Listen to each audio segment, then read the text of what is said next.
Désigné comme secrétaire de séance Dominique Tessier. Pas de vote contre, pas d'abstention. Dominique, si tu peux faire l'appel, s'il te plaît. Merci beaucoup. Bonsoir à toutes et à tous. Madame Marie-Agnès Poussy-Winsbach, Pierre Aubry, Stéphanie Marical, David Roussel, Dominique Tessier, Florentin Cogny, Élisa Cavelier, Jean-Marie Demondion, Denise Poulain, Marie-France Bougon, Patrice Duval, Evelyne Baril, Brigitte Soun, Serge Lambert, Christine Jor, Agnès Delalandre, Catherine Duhornet, Reynald Maheu, présent, Stéphanie Vengeon, Éric Flamand, Jonathan Fiquet, Jean-Baptiste Hôpital, Mathias Valery, Procuration. Montaigne Le Pelletier, Jacques Louiset, Chantal Cahar-Lambert, Isabelle Laure-Ligodan, Emmanuel Patry, Bénédicte Martin, présente, Céline Cuisnier, Ismaël Boscos, Victor Fournier, Eddy Anouchka Treberne. Merci. Merci beaucoup. Nous allons donc démarrer par l'examen de la décision modificative numéro 2. David, s'il te plaît. Oui, merci Madame le maire, Madame Marie-Agnès. Bonsoir à toutes et à tous. Nous avons donc l'étude de la décision modificative numéro 2, donc petite décision modificative au budget, puisque vous voyez, nous sommes à 97 980 euros précisément en moins sur la section de fonctionnement, pour 200 000 euros de moins sur la section d'investissement. Alors, au-delà de ces moins, c'est tout simplement, notamment pour la section d'investissement, de réfléchir des crédits. Donc, nous devons, pour les opérations d'équipement, vous présenter les réfléchages que nous avons, notamment sur les aménagements de centre-ville à plus 616 000 euros et pour les travaux de voirie à moins 456 000 euros. Donc, c'est un jeu de chaises musicales. Mais en cette fin d'année, nous voyons les factures arriver ou pas, et ça me permet de réfléchir ces crédits en fonction de l'arrivée de ces factures. Donc vous invitez à en délibérer. Juste petite précision également sur la section de fonctionnement. Nous avons un delta important, nous avons pu l'évoquer en commission des finances, notamment pour le service bâtiment, qui lui voit une hausse de sa dotation pour l'entretien des bâtiments, et l'énergie, la hausse de l'énergie qui a aussi un impact sur notre budget municipal. Nous invitons à en délibérer. Est-ce qu'il y a des questions sur cette décision modificative? Non? Des votes contre? Des abstentions? Unanimité, merci beaucoup. Sur le régime indemnitaire, s'il te plaît. Alors, juste avant de présenter cette délibération, rappeler un petit peu ce qu'est le régime indemnitaire pour les personnes qui nous suivent ou qui sont dans le public. Le régime indemnitaire, c'est le système de rémunération des agents territoriaux, des agents, des fonctionnaires. En général, c'est le système de primes, si on vulgarisait un petit peu, le système de primes. Nous avons eu une délibération le 11 décembre 2017 qui mettait en place le RIFSEPT. RIFSEPT, un acronyme un peu barbare pour les néophytes, mais qui indique la refonte de ce régime indemnitaire suite à la loi, et donc la transcription et la transposition au sein de notre collectivité. Nous avions, après une année de dialogue social auprès des organisations syndicales représentatives de la ville et des représentants élus des agents municipaux, arrivé à une sorte de grille telle que nous l'avons pu la présenter lors de ce conseil municipal du 11 décembre 2017. Nous avons pu notamment nous appuyer sur des planchers, ce qui n'était pas obligatoire dans la loi, mais qui permettait de garantir aux agents un minimum de rémunération en termes de régime indemnitaire, et bien sûr un plafond. À l'intérieur de ce plancher de plafond, nous avions réparti, en fonction des catégories, vous savez que les agents sont répartis en 3 catégories, catégorie A, B et C, des groupes de fonctions également. Rappeler un petit peu que la loi pour la fonction publique territoriale laissait à l'appréciation, dans le cadre de la libre administration des collectivités, la libre appréciation de pouvoir définir ces groupes de fonctions. Nous avons pu, lors de cette délibération du mois de décembre 2017, indiquer que pour les agents de catégorie A, donc les cadres, il y avait une marge une possibilité pour l'autorité territoriale, notamment pour des recrutements particuliers ou ponctuels, de pouvoir avoir cette possibilité, cette liberté de pouvoir, dans le cadre du plafond légal, cette fois, attribuer le régime indemnitaire. Là, nous vous demandons ce soir, c'est de pouvoir déroger au principe du plafond tel que nous l'avions voté en 2017 pour arriver au plafond légal, tout simplement parce que nous avons un recrutement en catégorie B qui est particulier, puisque c'est un agent de catégorie B qui va occuper une fonction de direction.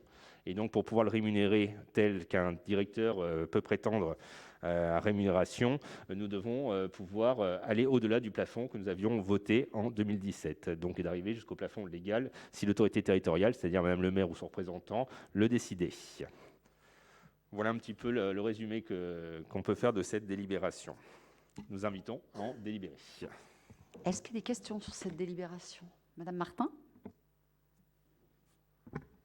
Je vous remercie. On a beaucoup échangé sur ce projet de délibération en commission finances et je vous remercie encore une fois, Monsieur Roussel, d'avoir apporté toutes les réponses à mes questions. Et malgré vos éléments de réponse, on votera contre cette délibération. Mais je voulais vous expliquer pourquoi. On a bien compris votre problématique qui est de recruter un nouveau collaborateur qui va exercer des fonctions de catégorie A et donc de lui attribuer une prime qui soit équivalente à la fonction qu'exercent d'autres catégories A dans la collectivité. À cela, pas de problème, c'est-à-dire qu'on considère que c'est à la fois juste et légitime. Pour autant, ce qui pose problème dans cette délibération, c'est que c'est uniquement pour cet agent et au moment de son recrutement, même si on considère que, avec raison, vous voulez être plus attractif au moment du recrutement, mais on sait aussi que dans la collectivité, il y a d'autres agents de catégorie B qui exercent, et depuis longtemps, des fonctions de catégorie A et pour lesquelles il n'y a pas le même régime de prime, qui eux sont bornés, plafonnés à une prime du groupe de fonctions de catégorie B.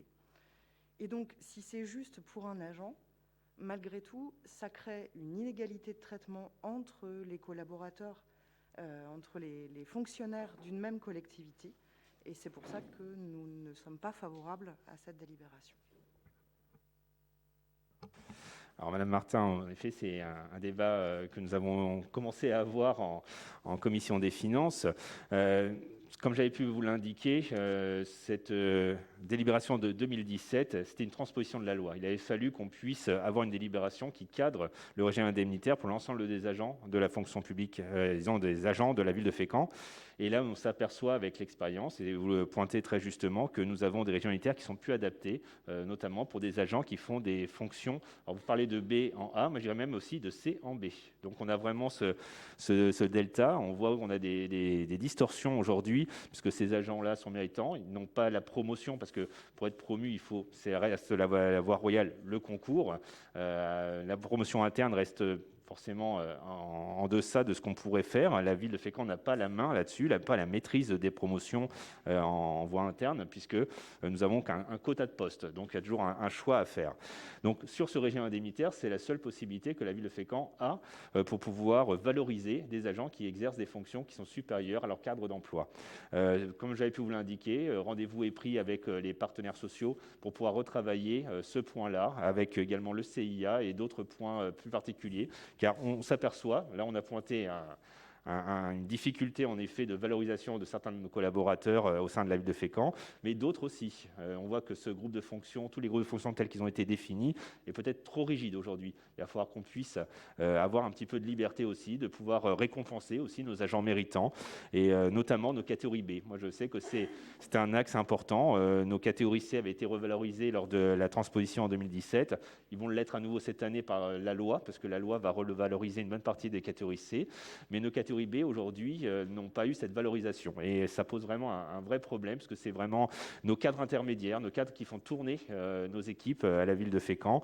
Et il va falloir pouvoir les valoriser aujourd'hui pour pouvoir d'une part les fidéliser, parce qu'on a aussi un sujet, ou pour pouvoir recruter. Vous parliez d'attractivité également, c'est le cas. Il faut pouvoir recruter et il faut qu'on ait les salaires et permettre surtout à la ville de pouvoir attribuer les salaires en fonction des recrutements qu'elle souhaite faire. Donc je dirais que ce soir, c'est une étape, mais rendez-vous est pris, je peux vous l'annoncer. Nous avons pris rendez-vous dès le 14 décembre pour parler du régime indemnitaire, qui sera bien sûr le début d'un certain nombre de groupes de travail pour qu'au premier semestre, nous arrivions à une délibération. Monsieur Louzé. Oui, donc, ça fait 3 ans qu'avec les organisations syndicales, vous refusez justement ces promotions. Ces promotions. Là, vous nous proposez d'en accepter une, donc de A à B, de B à C, dans les promotions dans la grille indiciaire. Et donc, nous voterons aussi contre, parce que ça fait 3 ans que vous dites justement pour la cohérence, on ne peut pas faire des choses en dehors des grilles, et là, malgré cela, vous nous proposez d'en faire une. Donc, il faut qu'il y ait une cohérence, et il faut que la négociation qui dure depuis 3 ans aboutisse, et qu'on puisse vraiment avoir des salaires qui correspondent aux emplois. Je discutais cet après-midi avec des gens qui font les entretiens. Ils me disent, quand on propose aux gens les salaires et qui viennent d'ailleurs, les gens s'en vont tout de suite parce que on est très loin des autres. Et on savait qu'on était parmi les plus bas. Il faut à tout prix qu'on négocie et qu'on permette aux gens d'avoir des salaires corrects et qu'on soit attractif. Voilà. Et donc, on nous vote en compte parce qu'il faut être cohérent. Ça fait 3 ans et demi que vous refusez et là, vous nous proposez de le faire et on ne le fera pas. Alors, Monsieur Louiset, cher Jacques, je pense qu'il y a une confusion un petit peu dans les propos. On parle de promotion, ce n'est pas du tout le cas. Là, on parle de salaire, donc de régime indemnitaire, donc de prime. Là, les promotions, c'est un autre sujet. Là, c'était le sujet, c'est de pouvoir payer des agents de catégorie B qui exercent des fonctions de A. Notamment, là, on a dans l'espèce, on a un agent dans la catégorie B, donc le grade de catégorie B, qui va exercer des fonctions de directeur. Donc, il faut pouvoir, en effet, avoir le salaire qui va avec. Ensuite, parler de refuser de négocier. Je n'ai pas très bien compris, excusez-moi, le terme, mais je n'ai pas très bien compris exactement où vous voulez en venir. Mais en 2017, la délibération 2007, elle faisait suite déjà à une année de négociation. Oui. Une année. Elle a été validée par les syndicats, Monsieur Louiset. Oui, mais ça fait 3 ans et demi que vous renégociez. Non, ça ne fait pas 3 ans et demi qu'on renégocie. On a arrêté un texte en 2017 et à l'usage, récemment, on se rend compte qu'il y a un souci. Ça ne fait pas 3 ans et demi qu'on négocie là-dessus. Et en effet, on s'est surtout rendu compte que nous étions sans doute bien trop égalitaristes. Donc, je comprends que vous nous encouragez à négocier. Moi, je me réjouis que M. Louiset puisse convaincre peut-être certains syndicats de faire en sorte que le mérite soit reconnu, en effet, dans cette collectivité. Et donc, je compte vraiment sur vous pour nous aider là-dessus, parce que je peux vous dire que c'est un débat qui n'est pas obligatoirement gagné d'avance. Donc, si on vous a avec nous là-dessus, il n'y aura aucun sujet. Très bien. C'est parfait. On note que M. Louiset sera un ardent défenseur du mérite.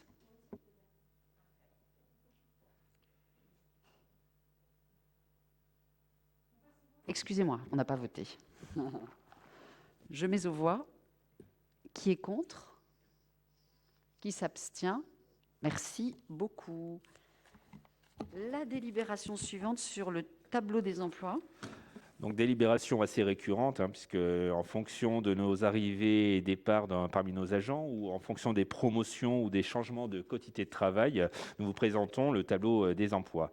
Donc là, nous avons en termes de 3 créations, nous avons 2 créations. Adjoint technique territorial, c'est plutôt une augmentation du volume horaire, et une création pour un grade de chef de police municipale en promotion interne. Également un grade, au grade d'attaché territorial, un responsable secrétariat des élus. Nous invitons à en délibérer. Des questions sur cette délibération? Non? Des votes contre? Des abstentions? Merci beaucoup. La délibération suivante, il s'agit, suite à la démission de Patrick Jeanne, de décider de procéder à la désignation du nouveau membre de la commission au scrutin public, si vous le permettez, hein, en vote à main levée, et de désigner le nouveau membre de la commission selon le principe de la représentation proportionnelle. Donc je crois qu'il y a une candidate. Voilà, parfait. Est-ce qu'il y a des votes contre ? Des abstentions, unanimité, merci beaucoup. Vous ferez donc partie de la commission éducation, jeunesse et sport. La délibération suivante concerne le camping municipal de Fécamp. Il s'agit d'une modification du titulaire du contrat de concession. Donc il s'agit d'approuver l'opération de fusion-absorption de la SARL Domaine de Renéville à la SAS Alpha Camping à compter du 31 octobre 2021 et de m'autoriser à signer l'avenant au contrat de concession et tout document découlant de la dite modification. Donc il n'y a pas de changement, c'est simplement un changement de statut de l'entreprise qui, aujourd'hui, est titulaire du contrat de concession. Des votes contre ? Des abstentions ? Unanimité. Merci beaucoup. Stéphanie. Et je pense que je dois sortir, mais je pense que Madame Martin doit sortir également, non ? Ah, d'accord. Donc pardon, c'est ça. Donc je dois sortir puisque j'appartiens à l'exécutif de la région et qu'il s'agit d'une délibération qui concerne la région. Donc c'est pas que le sujet ne m'intéresse pas, c'est que je ne peux pas rester présente pendant le vote. Mais j'aurai le droit de parler après éventuellement. Mais juste pendant le vote. Donc, le lycée maritime Anita Conti de Fécamp a pour établissement principal un bâtiment situé quai Guy de Maupassant à Fécamp. Afin de permettre l'accueil de nouveaux élèves de terminale et de pérenniser le développement du lycée, la région a sollicité la ville de Fécamp pour acquérir le bâtiment Est, qui est déjà actuellement loué par la région, ainsi que la maison de maître située sur le site et désaffectée depuis de nombreuses années. La région souhaite en effet investir dans la rénovation de ces bâtiments, donnant ainsi aux élèves et personnels des conditions de travail optimales. Par ailleurs, les terrains annexés sont également sollicités. La ville de Fécamp reste donc propriétaire du bâtiment Ouest, actuellement affecté aux besoins des écoles maternelles et élémentaires Jean Lorrain, ainsi que des emprises correspondant en cours de récréation. Une division cadastrale est en cours afin de préciser l'emprise cédée à la région, matérialisée en bleu sur le plan cadastral qui vous est joint. 2 servitudes de passage devront être constituées sur les parcelles cédées à la région, permettant de conserver l'issue de secours de l'école et l'accès aux écoles maternelles et élémentaires depuis l'avenue Jean Lorrain. De plus, des servitudes de vue, de passage de réseau et de tour d'échelle seront constituées. Vous avez l'estimation donc réalisée par le service des domaines à hauteur de 783 960 € et dont vous avez la décomposition.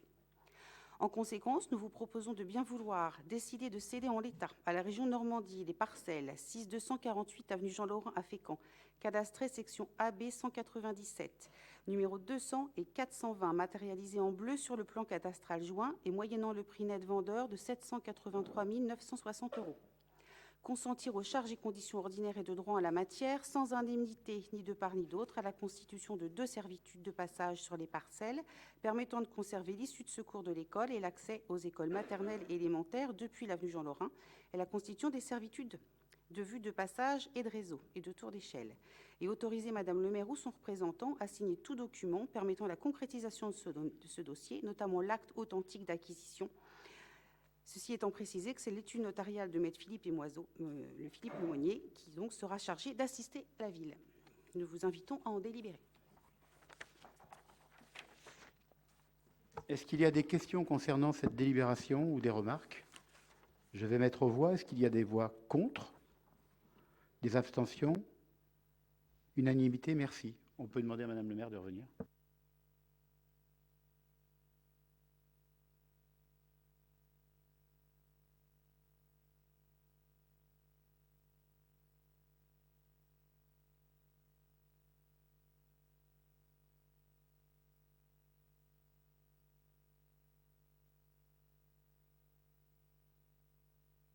La délibération a été approuvée à l'unanimité.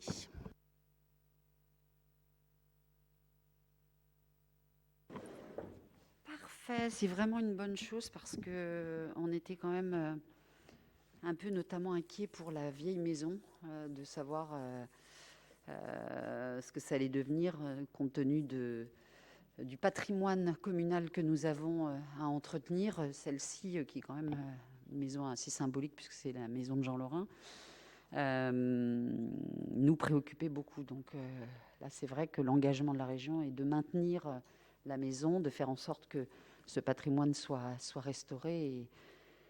Et donc, nous sommes rassurés. Merci beaucoup. La délibération suivante.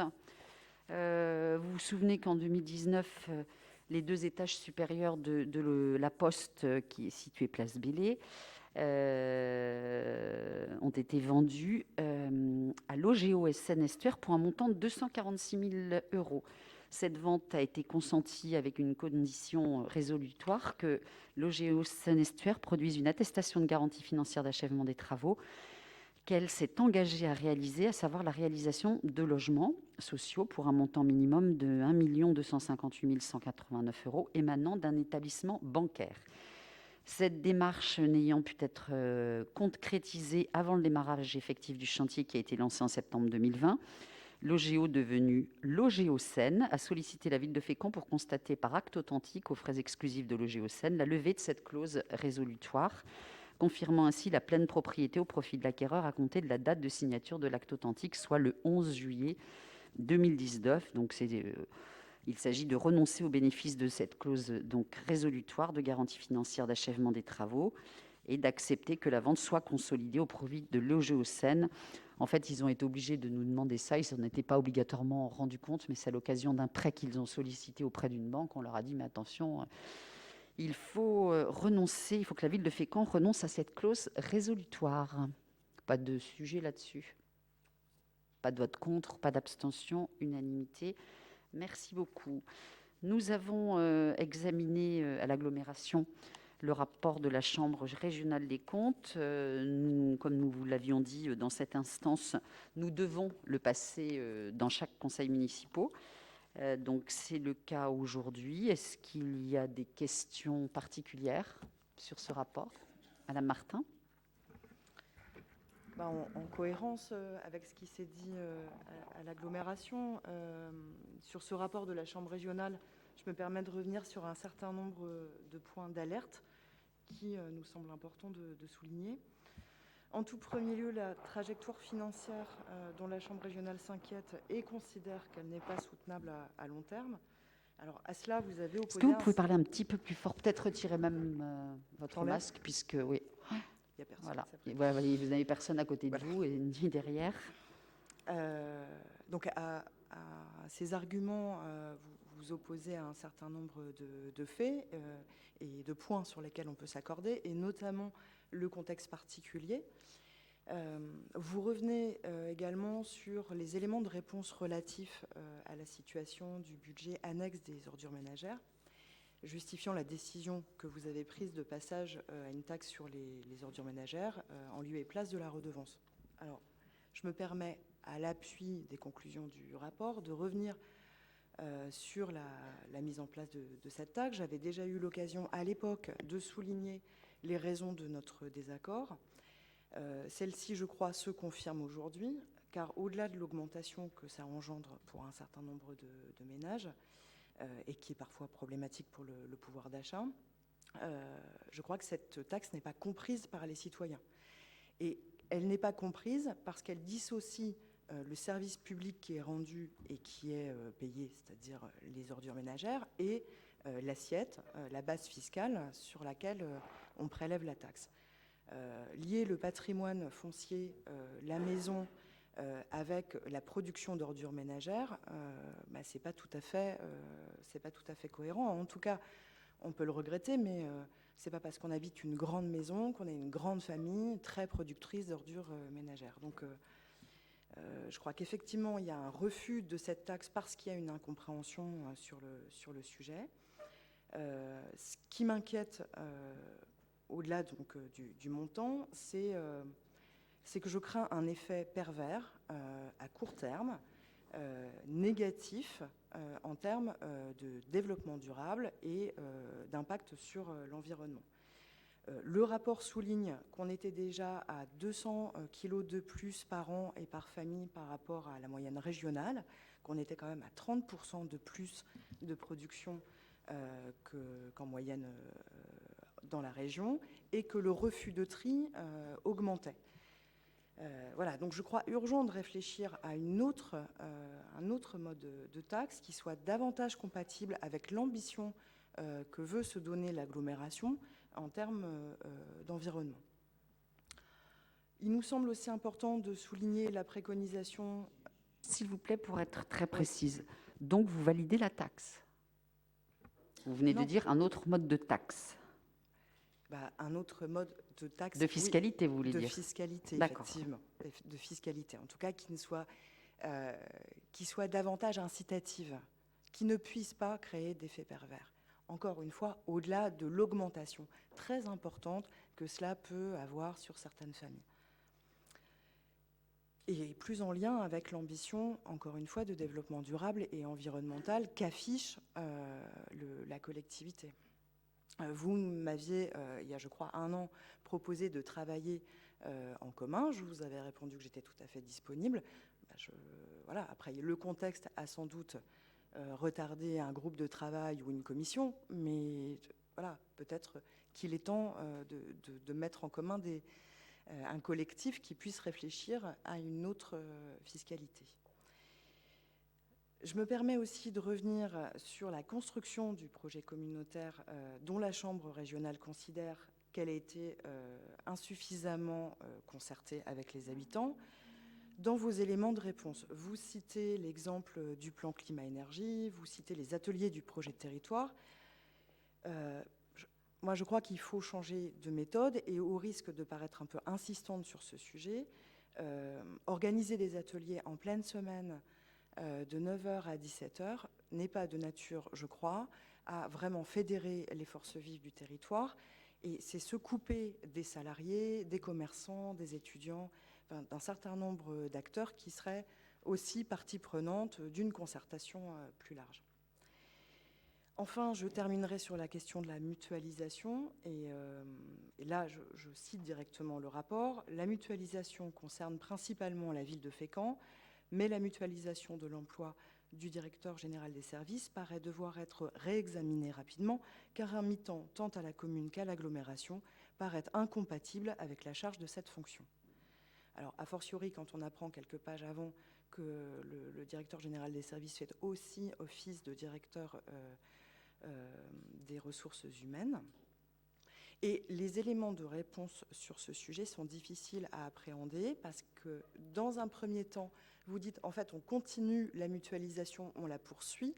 Et puis, dans un deuxième élément de réponse, vous paraissez plutôt vouloir renforcer par des directeurs généraux adjoints, un directeur financier. Et donc là, j'ai une forme d'incompréhension sur les réponses sur ce sujet-là. Je vous remercie. Je pense qu'on va faire ça un petit peu à 2 voix pour la réponse. Vous avez en plus cité un certain nombre d'éléments du rapport national des comptes. Alors moi, je vais vous répondre déjà sur la mutualisation, parce que c'est le dernier sujet que vous avez évoqué. Juste vous rappeler que c'est une collectivité, un établissement intercommunal qui est en construction. Rappelez un petit peu l'historique d'une communauté de communes est devenue communauté d'agglomération, qui après a fusionné avec la communauté de communes de Valmont, et ça en 2017, c'est-à-dire hier. Vous imaginez bien que cette construction de cette collectivité nouvelle permet aussi de voir sur le territoire élargi ce que l'on peut faire en termes de ressources humaines. Vous avez évoqué le directeur général des services, c'était la première étape. Première étape, en effet, d'avoir des services mutualisés entre la ville-centre et l'agglomération. Nous avons des recrutements en cours. Je pense que vous avez pu voir le cap territorial, notamment le site d'annonce du centre de gestion, qui montre le nombre de recrutements que nous sommes en train d'effectuer actuellement, des postes qui seront mutualisés, notamment pour ressources et moyens, pour les finances. Autant d'éléments qui nous permettent d'avoir une vision commune sur un territoire entre la ville-centre et l'agglomération. On parlait tout à l'heure également des régimes indemnitaires. C'est aussi un vrai sujet lorsqu'on est à la tête d'un exécutif, d'avoir une cohérence aussi de gestion auprès de nos agents territoriaux, qu'ils soient à l'agglomération ou à la ville de Fécamp. Donc cette mutualisation, elle est en marche, elle se construit jour après jour. Le but, c'est d'avoir vraiment une cohérence dans notre gestion en termes d'exécutif, de pouvoir en effet parler d'une seule voix et d'être plutôt cohérent et convergent dans la façon de gérer un territoire communal d'une part et plus élargi en lien avec les communes qui sont membres de cette EPCI. Vous indiquez également la trajectoire. En effet, la trajectoire, elle est connue de tous. Année après année, nous votons les budgets, les comptes administratifs. D'ailleurs, je m'étonne parce que le dernier compte administratif a été voté à l'unanimité. Donc, on voit bien quand même qu'il y a quand même un constat commun et une acceptation aussi de notre territoire et de ses ressources surtout, parce que le vrai sujet, ce sont les ressources du territoire, ressources fiscales notamment, ressources en termes de recettes. Quand notre territoire se situe entre, d'un côté, la pétrochimie avec Covalet de Seine, de l'autre côté, une industrie nucléaire avec Côte d'Albâtre, nous sommes au milieu, nous n'avons pas ces ressources-là. Malgré tout, nous avons des services publics à assurer de plus en plus, notamment en termes pour l'agglomération, des services publics également pour les habitants. Et alors qu'aujourd'hui, la fiscalité, elle est plutôt pour les entreprises, puisque la contribution principale vient des entreprises. Donc il y a un vrai sujet également de ressources de l'EPCI, de la communauté d'agglomération. Concernant les ordures ménagères, je ne sais pas si je vais au-delà ou pas, mais rappelez quand même que c'était une obligation de s'harmoniser entre l'agglomération de Fécamp historique et la communauté de communes de Valmont. La communauté de communes de Valmont était en taxe. La communauté d'agglomération de Fécamp était en redevance. Et nous avions une obligation légale de nous harmoniser. Le choix qui a été fait, c'est de passer en taxe. Si nous étions passés en redevance pour l'ensemble du territoire, c'est-à-dire qu'avec Valmont, c'est-à-dire que ça signifiait que les gros propriétaires terriens, par exemple, auraient vu, eux, leurs taxes baisser. Et très largement. La plupart des gros contributeurs de l'ex-communauté de communes de Valmont auraient vu leur redevance donc baisser. Est-ce que cela était imaginable ou pas? C'est aussi une vraie question.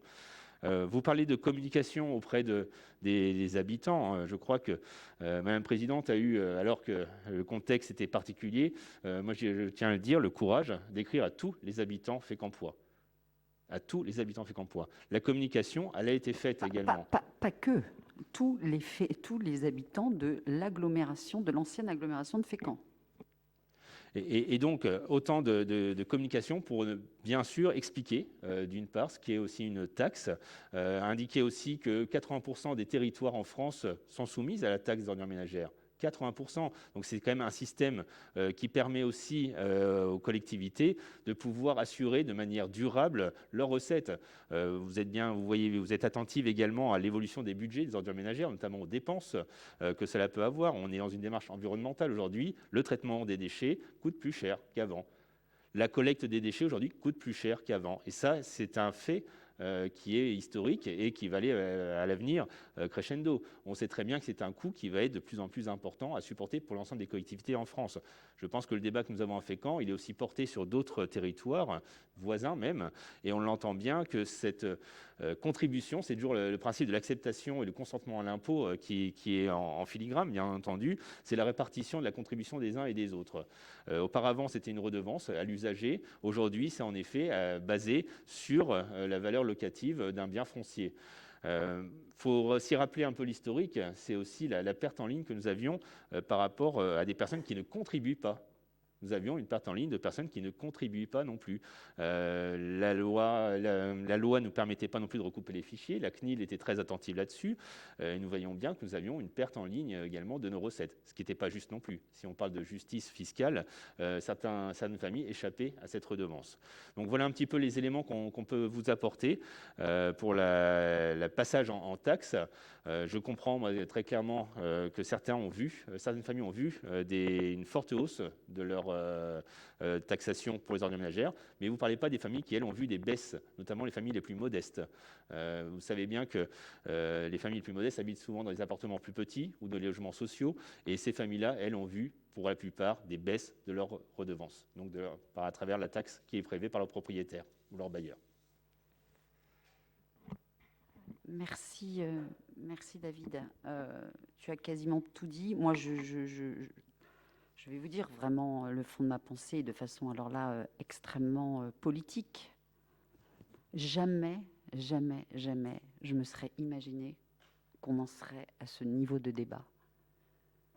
Franchement, j'imaginais que les uns et les autres savaient que ce territoire, sur le plan social, était fragile, que nous avions des habitants vraiment dans une situation fragile, et qu'aller augmenter, parce que c'est ça la réalité, c'est que si jamais nous étions passés sur la redevance pour baisser ceux qui payent des montants énormes sur le canton de Valmont depuis des années, eh bien, il aurait fallu augmenter de façon très, très, très, très importante sur le territoire. Eh bien, ouais, moi, j'assume le fait que je n'ai pas été capable, compte tenu de la situation sociale dans cette ville, eh bien, d'augmenter peut-être de 20, 25, 30% des gens qui n'ont rien. Et j'en resterai là ce soir parce que j'avoue que je ne comprends pas, et j'ai échangé avec un grand nombre de collègues, à vous, qui vraiment s'étonnent de cette... Alors, je peux comprendre, on fait de la politique, mais vous diriez, on est pour la taxe sur... travaillons sur la taxe incitative, ça je comprendrais, mais que vous accrochiez, vous la gauche, à la redevance, c'est pour moi une incompréhension totale au regard de la situation sociale de cette ville. Totale. Je ne comprends pas, et je ne comprends pas comment est-ce qu'on pourrait assumer le fait d'avoir augmenté de 20 ou 30% des montants qui étaient déjà élevés. Parce que nous, sur ce territoire, notre budget général ne peut pas, malheureusement, financer le budget des ordures ménagères. Ailleurs, on arrive régulièrement à voir ça. C'est-à-dire qu'il n'y a pas un équilibre entre les dépenses et les recettes. C'est le budget général qui contribue. Nous, on n'a pas les mêmes moyens. Et il ne faut pas se leurrer. Demain qu'on aura les mêmes moyens. Dans notre strate, la moyenne de dépenses par habitant, c'est 400 €. Nous, c'est 200. Moitié moins. Donc, évidemment que c'est compliqué.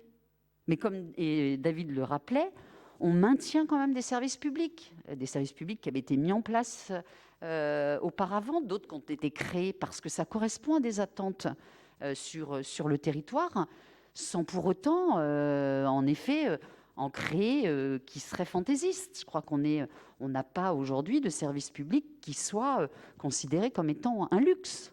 Quand on décide de mettre en place un service public de santé, on sait que c'est un vrai besoin sur le territoire. Ce n'est pas un luxe. Nous n'avions plus de médecins. Est-ce qu'il aurait fallu renoncer à ça? Moi, je veux bien les rapports de la Chambre régionale des comptes. Mais les rapports de la Chambre régionale des comptes, ils ne connaissent pas le contexte politique. Ils ne connaissent pas le contexte social. Nous les connaissons. Donc, moi, j'admets, voilà, j'entends, on a pris note. J'entends parfois que les conseillers de la Chambre régionale des comptes s'immiscent dans des choix politiques, reviennent sur des décisions qui sont prises dans les assemblées. Ça me perturbe un peu. Parce que, en effet, les élus sont là pour faire des choix et pour les assumer. Ce rapport, je trouve, a été fait en plus dans un contexte extrêmement compliqué. Vous l'avez rappelé, on était vraiment pendant la période de pandémie, avec parfois des tons sur la difficulté à transmettre les informations qui étaient assez étonnants. Et moi, je ne voudrais pas oublier ce soir de remercier publiquement M. Cardon et l'ensemble des équipes qui vraiment ont été sollicités et ont répondu du mieux qu'ils le pouvaient, avec toute la précision nécessaire pour arriver à constituer ce rapport. Il nous permet, sur certaines choses, de nous améliorer. C'est ce qu'on a fait notamment au travers du rapport que nous avons eu pour la ville. Eh bien, je pense qu'il faut aussi le prendre comme un outil qui va nous permettre de nous améliorer.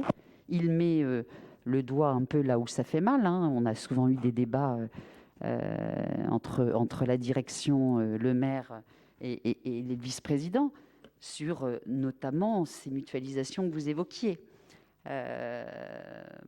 Mais est-ce qu'on peut nous reprocher de nous être dit que lorsqu'on allait fusionner, probablement, eh bien, nous aurions des effectifs qui correspondraient aux besoins, de ne pas nous être précipités, encore une fois, au regard de nos facultés financières, pour recruter. Et puis, parallèlement à ça, on a eu, en effet, parce que le législateur le décide, des compétences supplémentaires. Donc, en effet, eh bien, aujourd'hui, on s'est rendu compte qu'il fallait absolument, et c'est totalement partagé et entre les élus et les services, la nécessité de se spécialiser aussi sur certains domaines, qu'en effet, le directeur général des services ne pouvait pas être et directeur général des services, et directeur financier, et directeur des ressources humaines, et pourquoi pas directeur d'autre chose. Évidemment que non. Mais croyez bien que c'était simplement parce que, initialement, on s'était dit qu'en fusionnant, il y avait également des compétences, et elles sont là, hein, elles sont réelles à l'agglomération, elles sont là, mais elles ont été happées par d'autres compétences que nous avons dû avoir à gérer.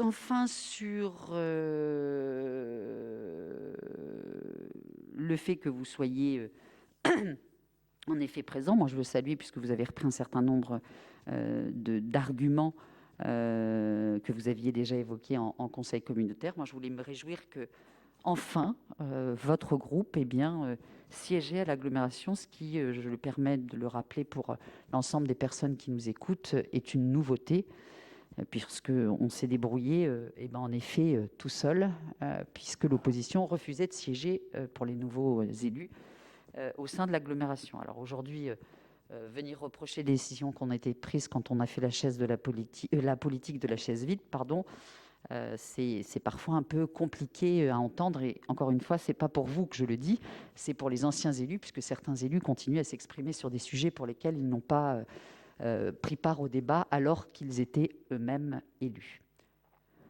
Voilà. Monsieur Louiset. Oui, moi je suis déçu que dans la réponse que vous avez faite à la Cour des comptes, il n'y ait pas eu de voie de progrès sur un certain nombre de choses. Avec un certain nombre d'élus de Fécamp, je suis à la commission rudologie. On s'aperçoit d'excédents, par exemple, d'excédents de tonnage sur tous les chapitres. Et on pose des questions et on nous répond on va essayer de résoudre ça dans 2 ans.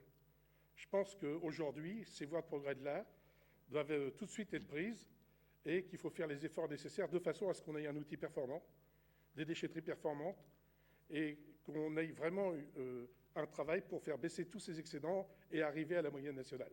Les excédents, mais on est en déficit. Sauf que là dans la démarche, vous n'en avez pas parlé, et je souhaite que toutes ces démarches-là soient citées en disant on veut revenir à la moyenne nationale sur tous les produits de façon à faire baisser la taxe. Attendez, monsieur Louiset. Non. Non. Nous sommes filmés. Vous dites des excédents. Oui, des excédents. Nous n'avons pas d'excédents, nous sommes en déficit. Mais non. Je vous parle des excédents de déchets. Ah, d'accord. Hein Mais soyez précis, monsieur Louiset. Oui. Les excédents de déchets. Les flux de déchets, 223 kg par habitant à Fécamp contre 194 kg par habitant dans la région. Hein, ben oui, bien sûr. Mais qu'est-ce qu'on fait? Il n'y a rien de fait. Non, on a des ambassadeurs du tri. Attendez, les déchets carton.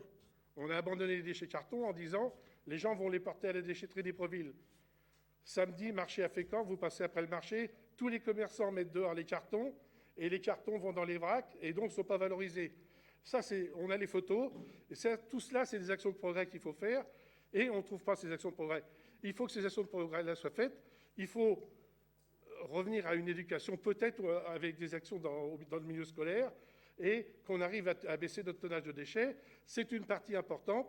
Si on le baisse de 20 ou 30%, on arrivera à plus d'économies, à moins de dépenses, et on pourra baisser les taux. Alors, donc déjà, moi, je me réjouis de vous entendre maintenant dire qu'on va baisser les taux, parce que c'est ce qu'on dit depuis le début. C'est ce qu'on dit depuis le début.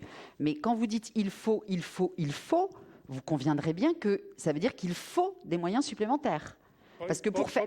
Ah bon, quand vous faites de la pédagogie dans les écoles et compagnie, ça veut dire qu'il faut qu'on embauche des gens. Et ça, en effet, c'est prévu. On a des ambassadeurs du tri qui sont en effet on vous a parfaitement décrit l'ensemble des dépenses qui devaient s'équilibrer en recettes et en dépenses. Et notamment, il y a ce qu'il y a sur l'ensemble du territoire, des documents à faire.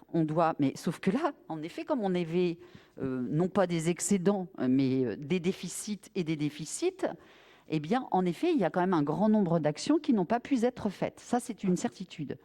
Là, nous revenons à un niveau où nous allons pouvoir engager ce que vous dites. Quand vous parlez de la modernisation de la déchetterie, c'est une chose qui est dans les tuyaux, hein, ça c'est clair. Mais sauf que vous le savez aussi, quand on lance des marchés, quand on travaille sur une modernisation comme ça d'une déchetterie, ça ne se fait pas comme ça du jour au lendemain. Il faut. Oui, il faut. Et les services, et nous, n'avons de cesse que de travailler sur ces sujets-là. Moi, ce que je ne veux pas admettre, c'est qu'on nous donne le sentiment que c'est la gabegie et qu'on a augmenté comme ça. Quand même, un budget qui a été on ne peut plus serré. On a été travaillé avec la communauté de communes de Goderville pour essayer de mutualiser. Les communes avaient elles-mêmes pris en charge des coûts par habitant. Enfin, on ne peut pas laisser croire que c'est open bar et qu'on a juste augmenté comme ça. Par contre, ce qu'on a toujours dit, c'est qu'une fois que le déficit serait résorbé, oui, on espérait, parce qu'on espère que la TGAP ne va pas augmenter de 10% tous les ans, mais ça, c'est aussi un vrai sujet, vous levez les épaules. Ben oui, mais ça, c'est un truc qui nous est tombé dessus, et c'est le gouvernement qui décide ça. Mais il faut qu'on soit aussi honnête. On ne peut pas faire croire à nos concitoyens que le coût de la protection de l'environnement, ça va être qui va le financer? C'est bien nous tous. On ne peut pas faire croire que ça va coûter de moins en moins cher, alors que tout ce que vous lisez, tout ce que vous savez sur le sujet est très clair. On sait que malheureusement, plus nous allons trier, plus ça va nous coûter cher, plus nous allons mettre en œuvre des formules qui soient les plus saines possibles pour nos santé, etc., plus les coûts seront élevés. Donc, moi, je crois que ce n'est pas très raisonnable. En tous les cas, en conclusion, ce que je peux vous dire, c'est que ce budget, on ne peut plus transparent. Sur l'ensemble des territoires, en général, je vous dis, c'est le budget général qui abonde. Donc, on ne sait pas. On sait qu'il y a un gros montant de subventions, et puis vous avez ça, vous trouvez ça dans le budget général. Nous avons décidé de faire un budget annexe. Donc, on verra les recettes et les dépenses. Et donc, on pourra, en effet, analyser, et évidemment, cela va de soi, que si nous avons la possibilité de diminuer ce taux, eh bien, nous le ferons. Nous le ferons. Comme nous l'avons fait, du coup, puisque ce montant a été baissé légèrement de 2 points pour les habitants du canton de Valmont, de l'ancienne communauté de communes de Valmont, qui, eux, auparavant, étaient à un taux de 19,80. 19,80. C'était, en effet, extrêmement important. Eux ont un peu baissé avec cette fameuse harmonisation. Demain, encore une fois, si nous arrivons, grâce à l'harmonisation, à convaincre des personnes d'aller, en effet, plus souvent à la déchetterie, si nous arrivons à mettre, peut-être, à être plus convaincants sur le plan pédagogique pour expliquer ce que l'on peut mettre, ce que l'on ne peut pas mettre, pourquoi on le fait, à quoi ça sert. Sans doute que ce travail-là n'a pas été suffisamment fait, encore une fois, parce qu'on n'avait pas les moyens. Donc aujourd'hui, j'espère que nous le pourrons. Et puis on pourra sans doute aussi faire des modifications. Moi, quand je vois qu'il y a beaucoup plus de tri, notamment beaucoup plus de jaunes, de déchets jaunes, probablement qu'il faudra que nous soyons en mesure, si ce n'est d'augmenter le jaune, au moins de diminuer un ramassage de gris. On voit aujourd'hui que le ramassage de gris, notamment le mercredi, on m'indique que régulièrement, on fait des tournées qui sont loin d'être totalement utiles. Et que si on passait peut-être... et ça, il faudra le partager évidemment, mais si on passait à 2 ramassages de gris par semaine et peut-être 2 de jaune, sans doute ce serait plus judicieux. Maintenant, vous savez, Monsieur Louiset, tout ceci se fait aussi en collaboration avec les agents. Et là, je veux saluer aussi Pierre, parce qu'à chaque fois qu'il y a des décisions comme ça, c'est pas il faut, c'est aussi on engage un dialogue, et ça prend du temps, et ça passe dans les instances. On ne peut pas faire croire que les décisions se prennent en 2 minutes, qu'il suffirait qu'ici on décide pour qu'elles puissent être effectives dès demain. Je peux pas vous laisser dire tout ce que vous venez de dire, parce que nous avons rencontré la semaine dernière l'ancien vice-président de la comité d'agglomération de Goderville, qui nous expliquait comment il a fait pour faire les économies. Et donc là, il a pris point par point ce que nous, on ne fait pas, et il a dit, ce point-là, on fait, vers quel but veut-on aller? Comment on le fait? Avec qui on le fait? Voilà. Donc, Ah, mais ils peuvent faire des économies, hein, puisqu'ils n'ont jamais voulu revoir ce que ça nous coûtait. Non, donc, non, mais quand vous en avez besoin, vous êtes pour eux. Quand vous n'en avez pas besoin, vous êtes contre eux. Ah, je pense que c'est peut-être le contraire. Vous voyez? Donc seulement eux... Monsieur Louiset, je vous propose d'attendre la fin du bal pour voir qui paye l'orchestre. Parce que Goderville veut nous quitter, qu'ils nous quittent. Ils sont très malins actuellement parce qu'ils vivent à nos dépens. Et je le dis franchement, tout va bien pour eux actuellement. Ils ont décidé de nous quitter, qu'ils nous quittent. Mais on attend la fin du bal et on voit qui paye l'orchestre et combien ça va leur coûter. C'est tout ce que je peux vous dire. Non, mais voilà, mais à ce moment-là, que Madame la maire ne parle pas de Goderville, si vous pensez que c'est ça. C'est vous qui venez d'en parler de Goderville. Nous, on ne vous a jamais parlé de Goderville. C'est la mutualisation qui en a parlé. Bah, c'est la réalité. Bah Qu'est-ce oui, que j'ai... voilà. Bon, Attendez. Qu'est-ce que j'ai dit, moi? Parce qu'en plus, c'est facile, là, on est enregistré. Moi, j'ai dit qu'on avait cherché... Oui, voilà. Mais au départ, c'était gagnant-gagnant. Oui. Sauf qu'à un moment donné, quand vous avez des coûts, quand vous êtes dans un partenariat gagnant-gagnant, ça veut dire que, comme son nom l'indique, hein, de part et d'autre, quand à un moment donné, celui qui opère à la place d'un autre se retrouve dans une situation où il a des coûts supplémentaires beaucoup plus importants, il est légitime que le partage se fasse également. Là, malheureusement, nous n'y sommes pas arrivés. Donc, voilà, c'est regrettable, c'est comme ça. Au départ, on était en effet parti sur un partenariat gagnant-gagnant. Mais il y a un moment donné où, pour nous, maintenant, ça nous coûte de l'argent.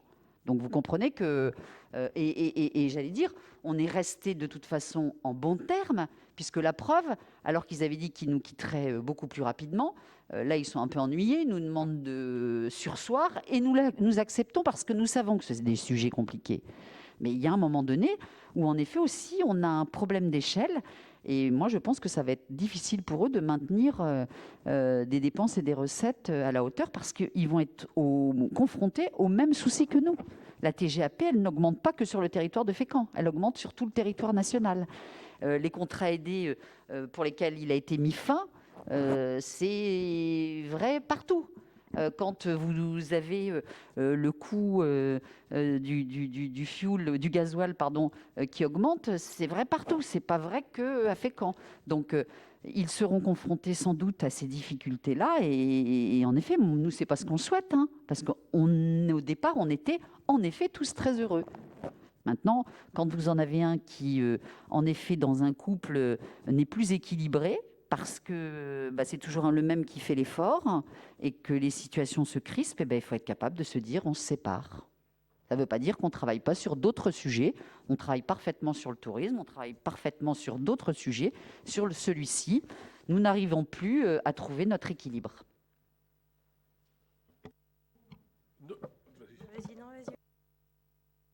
Donc, sur des sujets particuliers, sur des thèmes particuliers, sur les cartons, est-ce que dans la ville de Fécamp, on considère que les cartons doivent être portés par les gens à la déchetterie, ou est-ce qu'on ramène des conteneurs pour que les gens puissent mettre des cartons à proximité? Alors, ces questions-là sont posées. Qu'est-ce qu'on gagne, qu'est-ce qu'on perd? À chaque fois, est-ce qu'on fait ce calcul-là? Et c'est comme ça qu'il faut qu'on travaille. Ce n'est pas en faisant des grandes déclarations générales, c'est en travaillant à la base, sur le terrain, avec les gens. Monsieur Louiset, quand on vous écoute, on a l'impression qu'on est là uniquement et on joue au doigt mouillé. On les fait les cartons, on les fait pas. Je sais pas, on l'a qu'à laisser faire, puis on verra bien. Vous pensez qu'on passe notre temps uniquement à se mouiller le doigt puis à attendre que ça se passe? Je ne peux pas vous laisser dire ça, monsieur Louiset. Les cartons, ils sont ramassés toutes les semaines au niveau des commerçants. Il y a des ramassages cartons toutes les semaines pour les commerçants. Les libraires, etc., qui ont des stocks de cartons, savent que tel jour, alors je n'ai pas le jour, mais ça, je peux vous le redonner. Je crois que c'est le mardi, mais je ne suis pas certain. Il y a des ramassages cartons toutes les semaines. Ensuite, on a des bacs jaunes dans lesquels, moi, Pierre Aubry, je mets mes petits cartons, mes emballages de yaourt, etc., toutes les semaines aussi. Et ça, moi, c'est le mercredi soir. Vous voyez? Donc, je ne vois pas à quel moment on joue avec les cartons qu'on ramasse ou qu'on ne ramasse pas. Je ne peux pas vous laisser dire ça. Je ne peux pas laisser dire que les services de l'agglo font n'importe quoi au niveau du ramassage des ordures. Ça, je ne peux pas. Parce que là, ce que vous dites aujourd'hui, c'est ça. On fait n'importe quoi. Je n'ai pas dit que vous faisiez n'importe quoi. J'ai dit que sur les cartons, la position de l'agglomération, c'est les gens doivent porter les cartons dans les déchetteries. Pas que. Et alors, moi, je pose la question, est-ce qu'on revient à des bacs de proximité sur les Eh bien, cartons? ça se partage en effet avec les habitants. Parce que pourquoi ça a été retiré? Ce n'est pas nous qui les avons retirés, c'était nos prédécesseurs. Ça avait été retiré parce qu'à chaque fois qu'on mettait un bac, eh bien, ça amenait des sortes de décharges publiques. Donc, vous viendrez avec nous. On ira dans les quartiers voir si les gens veulent avoir devant chez eux le bac pour collecter, parce qu'on se retrouve avec des matelas dès lors que vous avez... et les gens suppliaient qu'on retire. Ça, c'est la réalité, monsieur Louiset. Donc, quand vous dites ça se travaille avec les gens sur le terrain, ouais, c'est parce qu'on écoute, nous aussi, sur le terrain, ce qui se passe, qu'on ne revient pas à remettre des bacs de collecte, parce que personne n'en veut. Donc, si vous trouvez des Fécampois qui veulent avoir les bacs de collecte devant chez eux, on remettra des bacs de collecte de carton. Il n'y a pas de sujet. Sauf qu'aujourd'hui, personne ne les veut. Personne ne les veut parce que, en effet, encore une fois, ça devient des bacs d'apport volontaire. Et on se retrouve avec un matelas, des chaises, on en a déjà quelques endroits comme ça, sans avoir les bacs. Et puis peut-être que sur la collecte de carton, plus on en fait, plus ça coûte. On est bien d'accord. Sauf que le prix de rachat, il baisse. C'est ça aussi ce à quoi on est confronté aujourd'hui. Les prix de rachat des matières premières baissent. L'année dernière, on a perdu 300 000 euros là-dessus. 300 000 euros. Auquel, évidemment, on ne s'attendait pas. Puisque, je pense que ni vous ni moi, on a des actions dans ces trucs-là et qu'on peut faire baisser le prix des rachats des matières premières. Je suis même certaine que ni vous ni aucun d'entre nous peut influer là-dessus. La réalité, c'est que sur une collectivité comme la nôtre, eh bien, c'est moins 300 000. Allez hop, d'un coup, simplement sur le rachat. Mais oui, monsieur Louiset, vous faites comme si vous doutiez. Quand vous dites ça, vous dites ce que vous avez intérêt à dire. Quand on vous parlait de... Vous avez fait installer des caméras... Aucun intérêt dans cette affaire. Aucun. Pas personnel, politique. Il y avait à la déchetterie, vous me dites on a perdu 300 000 euros sur la déchetterie. Oh, je n'ai pas dit ça, j'ai dit quand on récupère les matières premières, oui, nous les revendons. Oui. Les cours se sont effondrés des rachats de matières premières, oui, et donc nous avons perdu, par rapport au budget initial, 300 000 euros, absolument. Oui. Mais sur la déchetterie d'Épreville, où il y avait un système de surveillance, le système de surveillance est en panne depuis 3 ans, le système de surveillance ne fonctionne toujours pas. Ça n'a rien à voir, monsieur Louiset. Si, parce que c'est toutes nos valeurs qui étaient les plus importantes, le plomb, le cuivre, qui sont partis. Mais on a qu'à regarder les chiffres. C'est hyper grave ce que vous êtes en train de dire. Vous êtes en train de dire qu'on s'est fait voler du plomb, du cuivre. Vous êtes en train de dire qu'on se fait piller la déchetterie. C'est n'importe quoi, là, monsieur Louiset. Mais non, mais attendez, on a des collaborateurs qui sont là, dans lesquels on a entièrement confiance. Je ne vous parle pas de... Les collaborateurs, ils travaillent le jour. Mais la nuit, il se passe quoi? Il n'y a plus de surveillance. Non, mais il n'y a plus de surveillance. Je peux vous dire que dans la discussion qu'on a eue à Goderville... Il y a une société de gardiennage. Non, oui, mais bon, attendez, elle n'est pas là. Quoi? À Goderville... il y a une société de gardiennage. Monsieur Louiset, vous savez ce que... À Goderville, ils l'ont fait, ils ont vu à la caméra les gens qui passaient tout Monsieur Louiset, allez vivre à Goderville, sincèrement. Allez vivre à Goderville. On est si bien là-bas. Allez-y. Mais pourquoi? Parce que ça vous déplaît qu'on vous dise ça? Mais pas du tout, mais surtout que c'est parce que vous savez très bien que dans le projet, évidemment qu'il y a des caméras. Mais est-ce qu'on va racheter des caméras là à l'instant sur un outil qui est obsolète et qui revoit totalement une redéfinition? Donc, et en effet, elles sont budgétées. Bon, voilà. Donc, il y a une société de gardiennage. Il ne faut pas dire que c'est pillé. C'est vraiment parce qu'il y a un effondrement des coûts. Et ça, c'est vrai partout. C'est vrai, encore une fois, sur les territoires voisins. Ce n'est pas que pour Fécamp que les cours se sont effondrés. C'est vrai partout. Donc, de toute façon, le débat continuera. Mais les caméras, elles vont être là. Elles vont être là. Oui. Mais faites pas croire qu'on volerait tout et que c'est parce que les volumes sont plus là. C'est les cours qui se sont effondrés. Il y a les cours et les volumes. Non. M. Cardon, la commission audiologie, montrera. Mais de toute façon, comme je vous disais, c'est en totale transparence. Hein. Oui, madame. Excusez-moi, je voulais revenir par rapport au carton, parce que donc on s'est aperçu, parce qu'on va souvent au marché le samedi, on s'est aperçu qu'il y avait des cartons dans la rue piétonne. Des cartons, entre autres, chez Marionneau et Orange. S'ils ont un ramassage le mardi, pourquoi ils sont mis dans les rues le samedi? Ça veut dire que Déjà, je trouve que ça ne se fait pas, si vous voulez bien, de citer le nom des entreprises. fiche. Ah, d'accord, vous en fichez. Très bien. Parce Il y a que des pour salariés qui travaillent là-dedans, c'est pas qui grave. peuvent être sanctionnés. Oui, c'est pas grave, on s'en Ben fout. non, ils sont la Ouais, loi. c'est vrai. Je considère qu'il y a un ramassage le mardi. Pourquoi, en fait, la mairie, le marché, il ramasse les cartons des commerçants? Et laisser traîner? Non, mais pourquoi ils ne d'accord. sortent pas le mardi? Parce que du coup, peut-être ça que fait un ça suffit ramassage pas. en plus.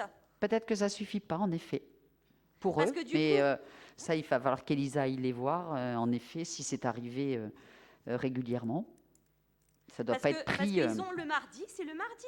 Après, là, en fait, le budget au niveau du nettoyage du marché passe aussi dans le ramassage des cartons des commerçants.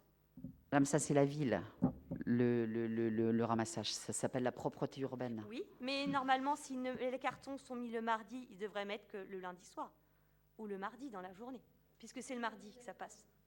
Donc ça, premièrement. Deuxièmement, je voulais voir aussi, parce que ça serait peut-être bien aussi de voir si c'est possible, je dis bien si c'est possible, d'avoir une tournée en plus de ramassage de poubelles jaunes. En enlever peut-être, comme vous disiez tout à l'heure, une grise pour mettre une jaune en plus. Est-ce que ce serait possible que les gens mettent les cartons à ce moment-là? Parce que quand vous allez là-bas au niveau du Ramponneau, il y a des gens qui mettent des cartons.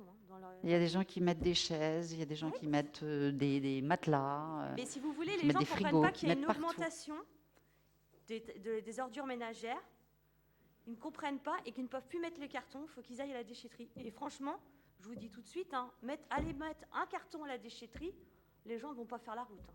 Non, mais bien sûr que non. Bien sûr que non. Personne Donc, ne va les est-ce mettre que pour un est-ce que carton à la le déchetterie. supplément du jour en plus qu'on pourrait mettre dans les poubelles jaunes pourrait pas aussi être le moment de ramasser les cartons que les gens laissent partout, en fait? Alors, ceci ne dépend pas totalement que de nous, puisque ensuite, il y a les fameuses consignes de tri, et on ne peut pas tout mélanger. Donc, c'est ça le problème. Ça veut dire qu'il faudrait faire une tournée supplémentaire que pour le carton. Non, par exemple, quand vous mettez... moi, je sais très bien que ça se fait dans d'autres... Mais ça veut dire qu'après, il va falloir retrier tout le jaune. Vous voyez ce que je veux dire? C'est Non, pas. si les Enfin, gens là, les je parle mettent à sous le côté. contrôle de Monsieur Cardon, c'est ça. Comment? Oui, c'est ça. Du coup, c'est un coût de tri supplémentaire. Mais de toute façon, dans les poubelles jaunes, les gens, ils mettent les petits cartons déjà.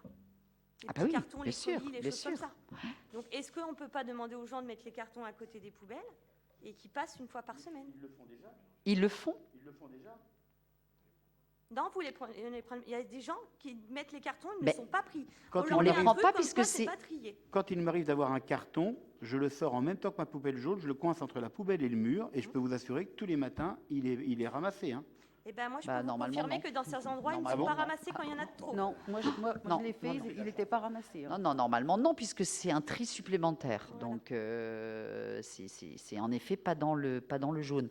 Mais on sait bien à quel point, et c'est pour ça qu'en général, en période notamment de Noël, de Pâques, etc., on organise des tournées spécifiques où on permet à tel lieu, comme on le fait pour les sapins, d'avoir des espèces de ramassage.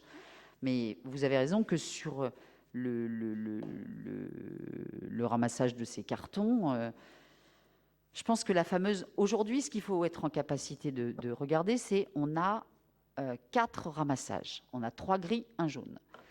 Il faut être on a des agents qui sont dans la collectivité. On a des camions qui sont là. C'est comment on regarde avec le volume qui est le nôtre et la transparence qui est la nôtre sur le plan financier, quels sont les besoins de notre population. Est-ce que c'est toujours d'avoir 2 gris? Ça, on pense que c'est en effet, il faut au moins 2 gris compte tenu de notre habitat. Est-ce qu'il faut un jaune? Est-ce qu'il faut un ramassage une fois tous les 15 jours? Pourquoi pas des cartons? Et puis, l'autre 15 jours, est-ce qu'il ne peut pas y avoir du vert? Parce que vous avez aussi des gens qui n'ont pas aujourd'hui de possibilité pour emmener un petit peu d'herbe, un petit peu de branches qu'ils ont dans leur comment dirais-je, dans leur jardin ou dans leur cour. Bon. Il faut être capable de tout remettre à plat, mais l'urgence, c'était comment on finance. Pardon d'y revenir et d'avoir l'air d'être basique, mais je vous assure que si on a pris cette décision, qui a probablement été la décision la plus difficile qu'on ait eu à prendre, eh bien, en effet, c'est parce qu'on n'avait malheureusement pas d'autres possibilités. On est allé au bout du bout. Et là, on voyait que malheureusement, eh bien, ce qui vraiment a été déterminant dans cette obligation, ça a été la fin des contrats aidés. Hein, encore une fois, sur ce territoire, depuis une quinzaine d'années, on fonctionnait énormément, ce service fonctionnait beaucoup avec des emplois aidés.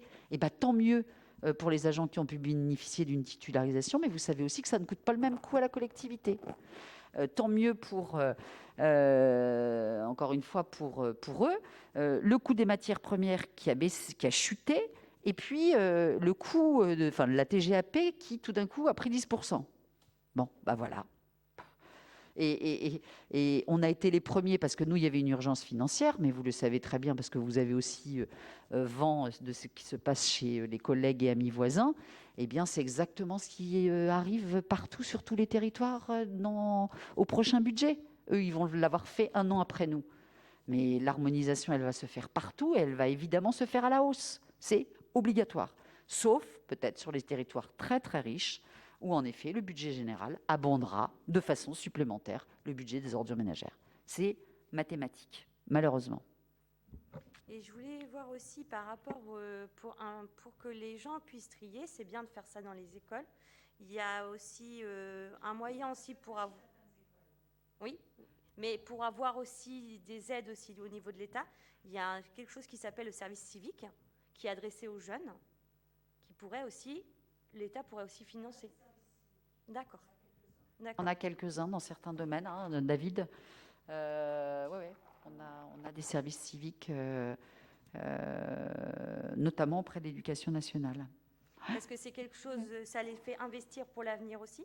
Ça leur donne un rythme aussi de prendre bien en compte le tri des déchets. Et d'un côté, on sait que sur Fécamp, il y a beaucoup de jeunes qui sont sans travail. Donc c'est aussi quelque chose, je trouve. Oui, mais alors pour rentrer dans le service civique, c'est très spécifique. Oui. On avait essayé de faire bénéficier également, vous savez, de dispositifs régional où c'était un jeune, un emploi pour des jeunes diplômés, avec une mise à disposition des collectivités. Et nous, on avait fait état de besoins, on n'a jamais trouvé les jeunes qui correspondaient, alors que des territoires en ont obtenu. Et notamment, il y avait sur l'aide au tri, je me souviens qu'il y avait justement dans ce domaine, puisqu'il y a aussi des études qui relèvent de ces compétences. Et bon, malheureusement, on n'a pas trouvé. Non, mais le problème du service civil, c'est que les jeunes ne savent pas vraiment ce qu'il y a. Parce que moi, je peux vous donner un exemple. Je suis dans une association et il y a plein de jeunes qui ne savent pas qu'ils peuvent faire ça. Et je trouve que ça les occuperait et en plus, ça travaille aussi sur l'environnement. Donc après, je peux peut-être faire plus de pub au niveau mairie, parce que je pense que c'est quelque chose qu'on n'entend pas vraiment parler, en fait. Oh si, on a quand même la chance d'avoir une mission locale qui renseigne bien les jeunes sur notre territoire. Mais parfois, il faut aussi des compétences, du savoir-être, et qui sont parfois difficiles à obtenir. Et on peut aussi avoir des gens en bénévolat, parce qu'il y a plein d'associations qui marchent correctement avec des gens bénévoles. Ouais, alors ça, c'est de moins en moins vrai, madame. Hein. Je suis malheureusement... Oui, ça dépend. Il y a votre collègue qui est derrière vous et qui fait non aussi, donc il faudrait que vous vous mettiez d'accord. Ça dépend aussi de ce qu'on leur propose et ça dépend de plein de choses. On sait aujourd'hui, pour rencontrer avec Pierre les associations quasiment quotidiennement, on sait que c'est quand même de plus en plus compliqué, malheureusement. Parce qu'on a un gros vieillissement dans les instances des associations, dans les bureaux, dans les conseils d'administration. Et malheureusement, aujourd'hui, un grand nombre de nos concitoyens sont un peu... on prend, on jette, quoi. Alors, on vient dans une association pendant 3 mois, puis ça ne nous plaît plus, on arrête. Et puis, donc, la difficulté pour les associations aujourd'hui, c'est de structurer leurs équipes sur du long terme, parce que vous avez beaucoup de gens qui zappent. On décide de s'engager dans une association, mais on ne fait même pas une année, et puis On fait la même chose pour le sport, on change au bout de 2 mois, et puis donc c'est très très compliqué aujourd'hui pour les associations. Mais vous avez raison, qu'il ne faut jamais désespérer. Ça, c'est Je vraiment sais. notre point commun. Ça fait 18 ans que je suis dans une association. C'est je ça. sais à peu près la problématique. Ouais. Merci. Je voudrais rajouter, Madame Cuisnier, qu'il y a effectivement des services civiques dans les écoles, mais qui sont recrutés directement par l'Éducation nationale. Moi, j'ai vu passer des petites annonces voire sur les réseaux sociaux, et ils ont beaucoup de mal à trouver. En ce qui concerne la sensibilisation en milieu scolaire, dans le cadre du CME, et je parle sous le contrôle d'Éric Flamand, nous avons maintenant des éco-délégués. Le train est en marche, mais c'est un travail de longue haleine, mais ça se fait. Mais je comprends bien que c'est quelque chose de longue haleine et c'est pas facile à mettre en place. Je crois qu'on doit prendre acte, c'est ça, hein. On prend donc acte que nous avons débattu du rapport de la Chambre régionale des comptes. Le forfait communal, là. Stéphanie, s'il te plaît. Oui, en application donc du... Je dois sortir. Qui a parlé? Ah, d'accord.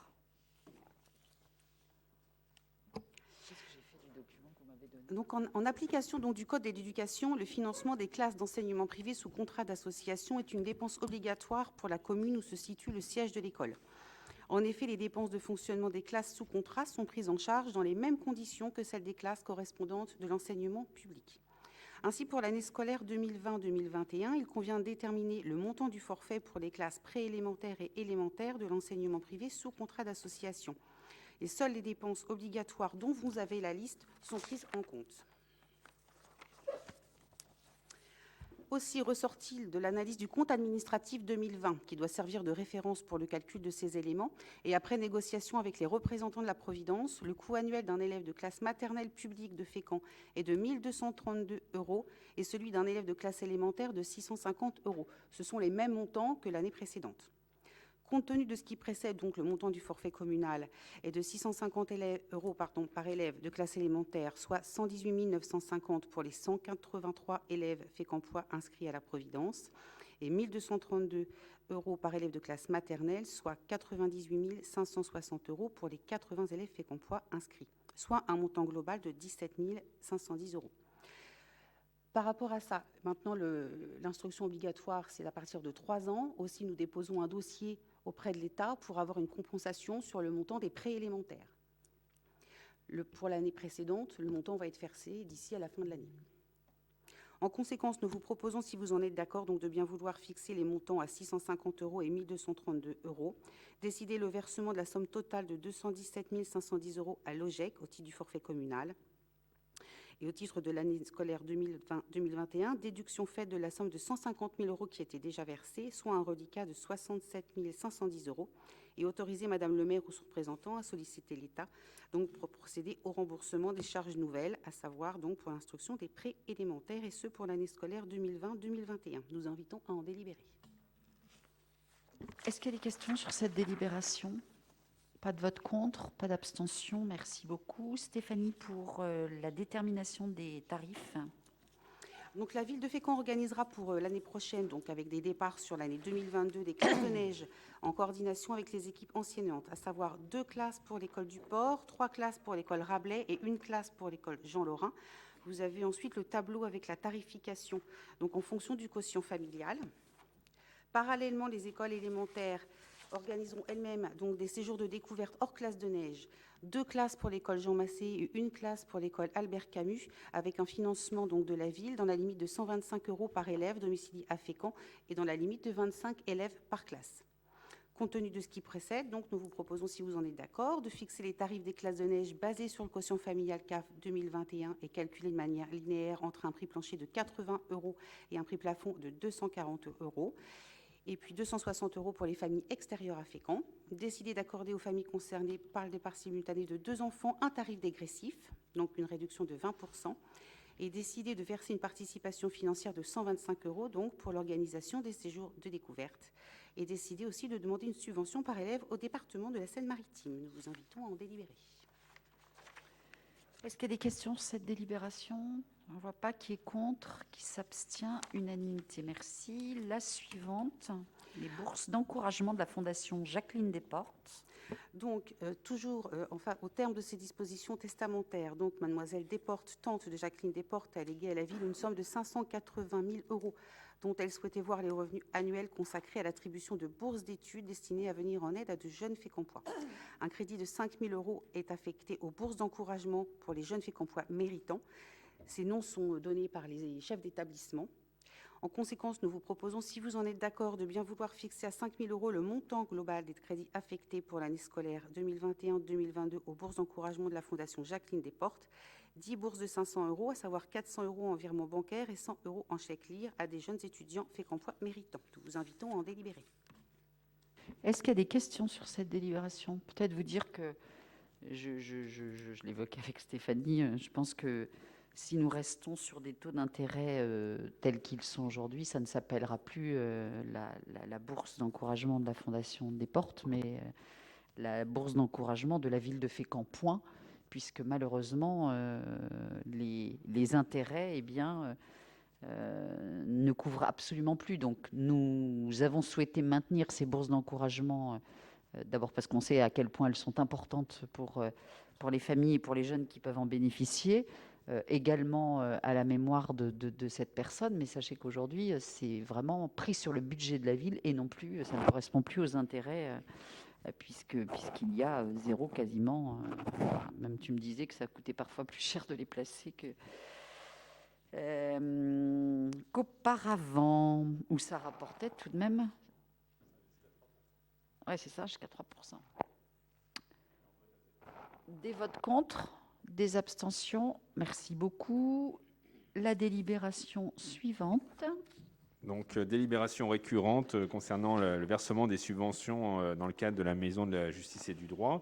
Je vous laisse prendre connaissance des 4 organismes pour lesquels il y a une subvention de versée. Donc, l'ADIL à hauteur de 487,92 €, l'aide aux victimes par la réparation et l'entraide 76 pour 960 €, le centre d'information sur les droits des femmes et des familles 76 pour 1440 € et 553,49 € à l'ordre des avocats du barreau du Havre. Donc, répondre aussi à Madame Ligodan qui nous a fait parvenir une demande concernant peut-être un petit état des lieux ou un focus sur l'organisation et l'activité de la Maison de la Justice et du Droit. Donc, on prend acte de votre demande pour qu'on puisse le présenter à un prochain conseil municipal. Nous invitons à en délibérer. J'ai fait le contraire. Est-ce qu'il y a des questions? Pas de vote contre, pas d'abstention. Merci beaucoup. Pour la délibération suivante, et toujours dans le cadre de la nécessaire prudence par rapport au conflit d'intérêts, les personnes qui siègent dans les conseils d'administration de ces associations ne peuvent pas participer au vote. Donc c'est assez inquiétant parce que si un jour il faudra prendre des délibérations individuelles, parce que là vous allez être un paquet à sortir: Pierre, David, Dominique, Montaigne et Brigitte. Un jour, on n'aura plus le quorum.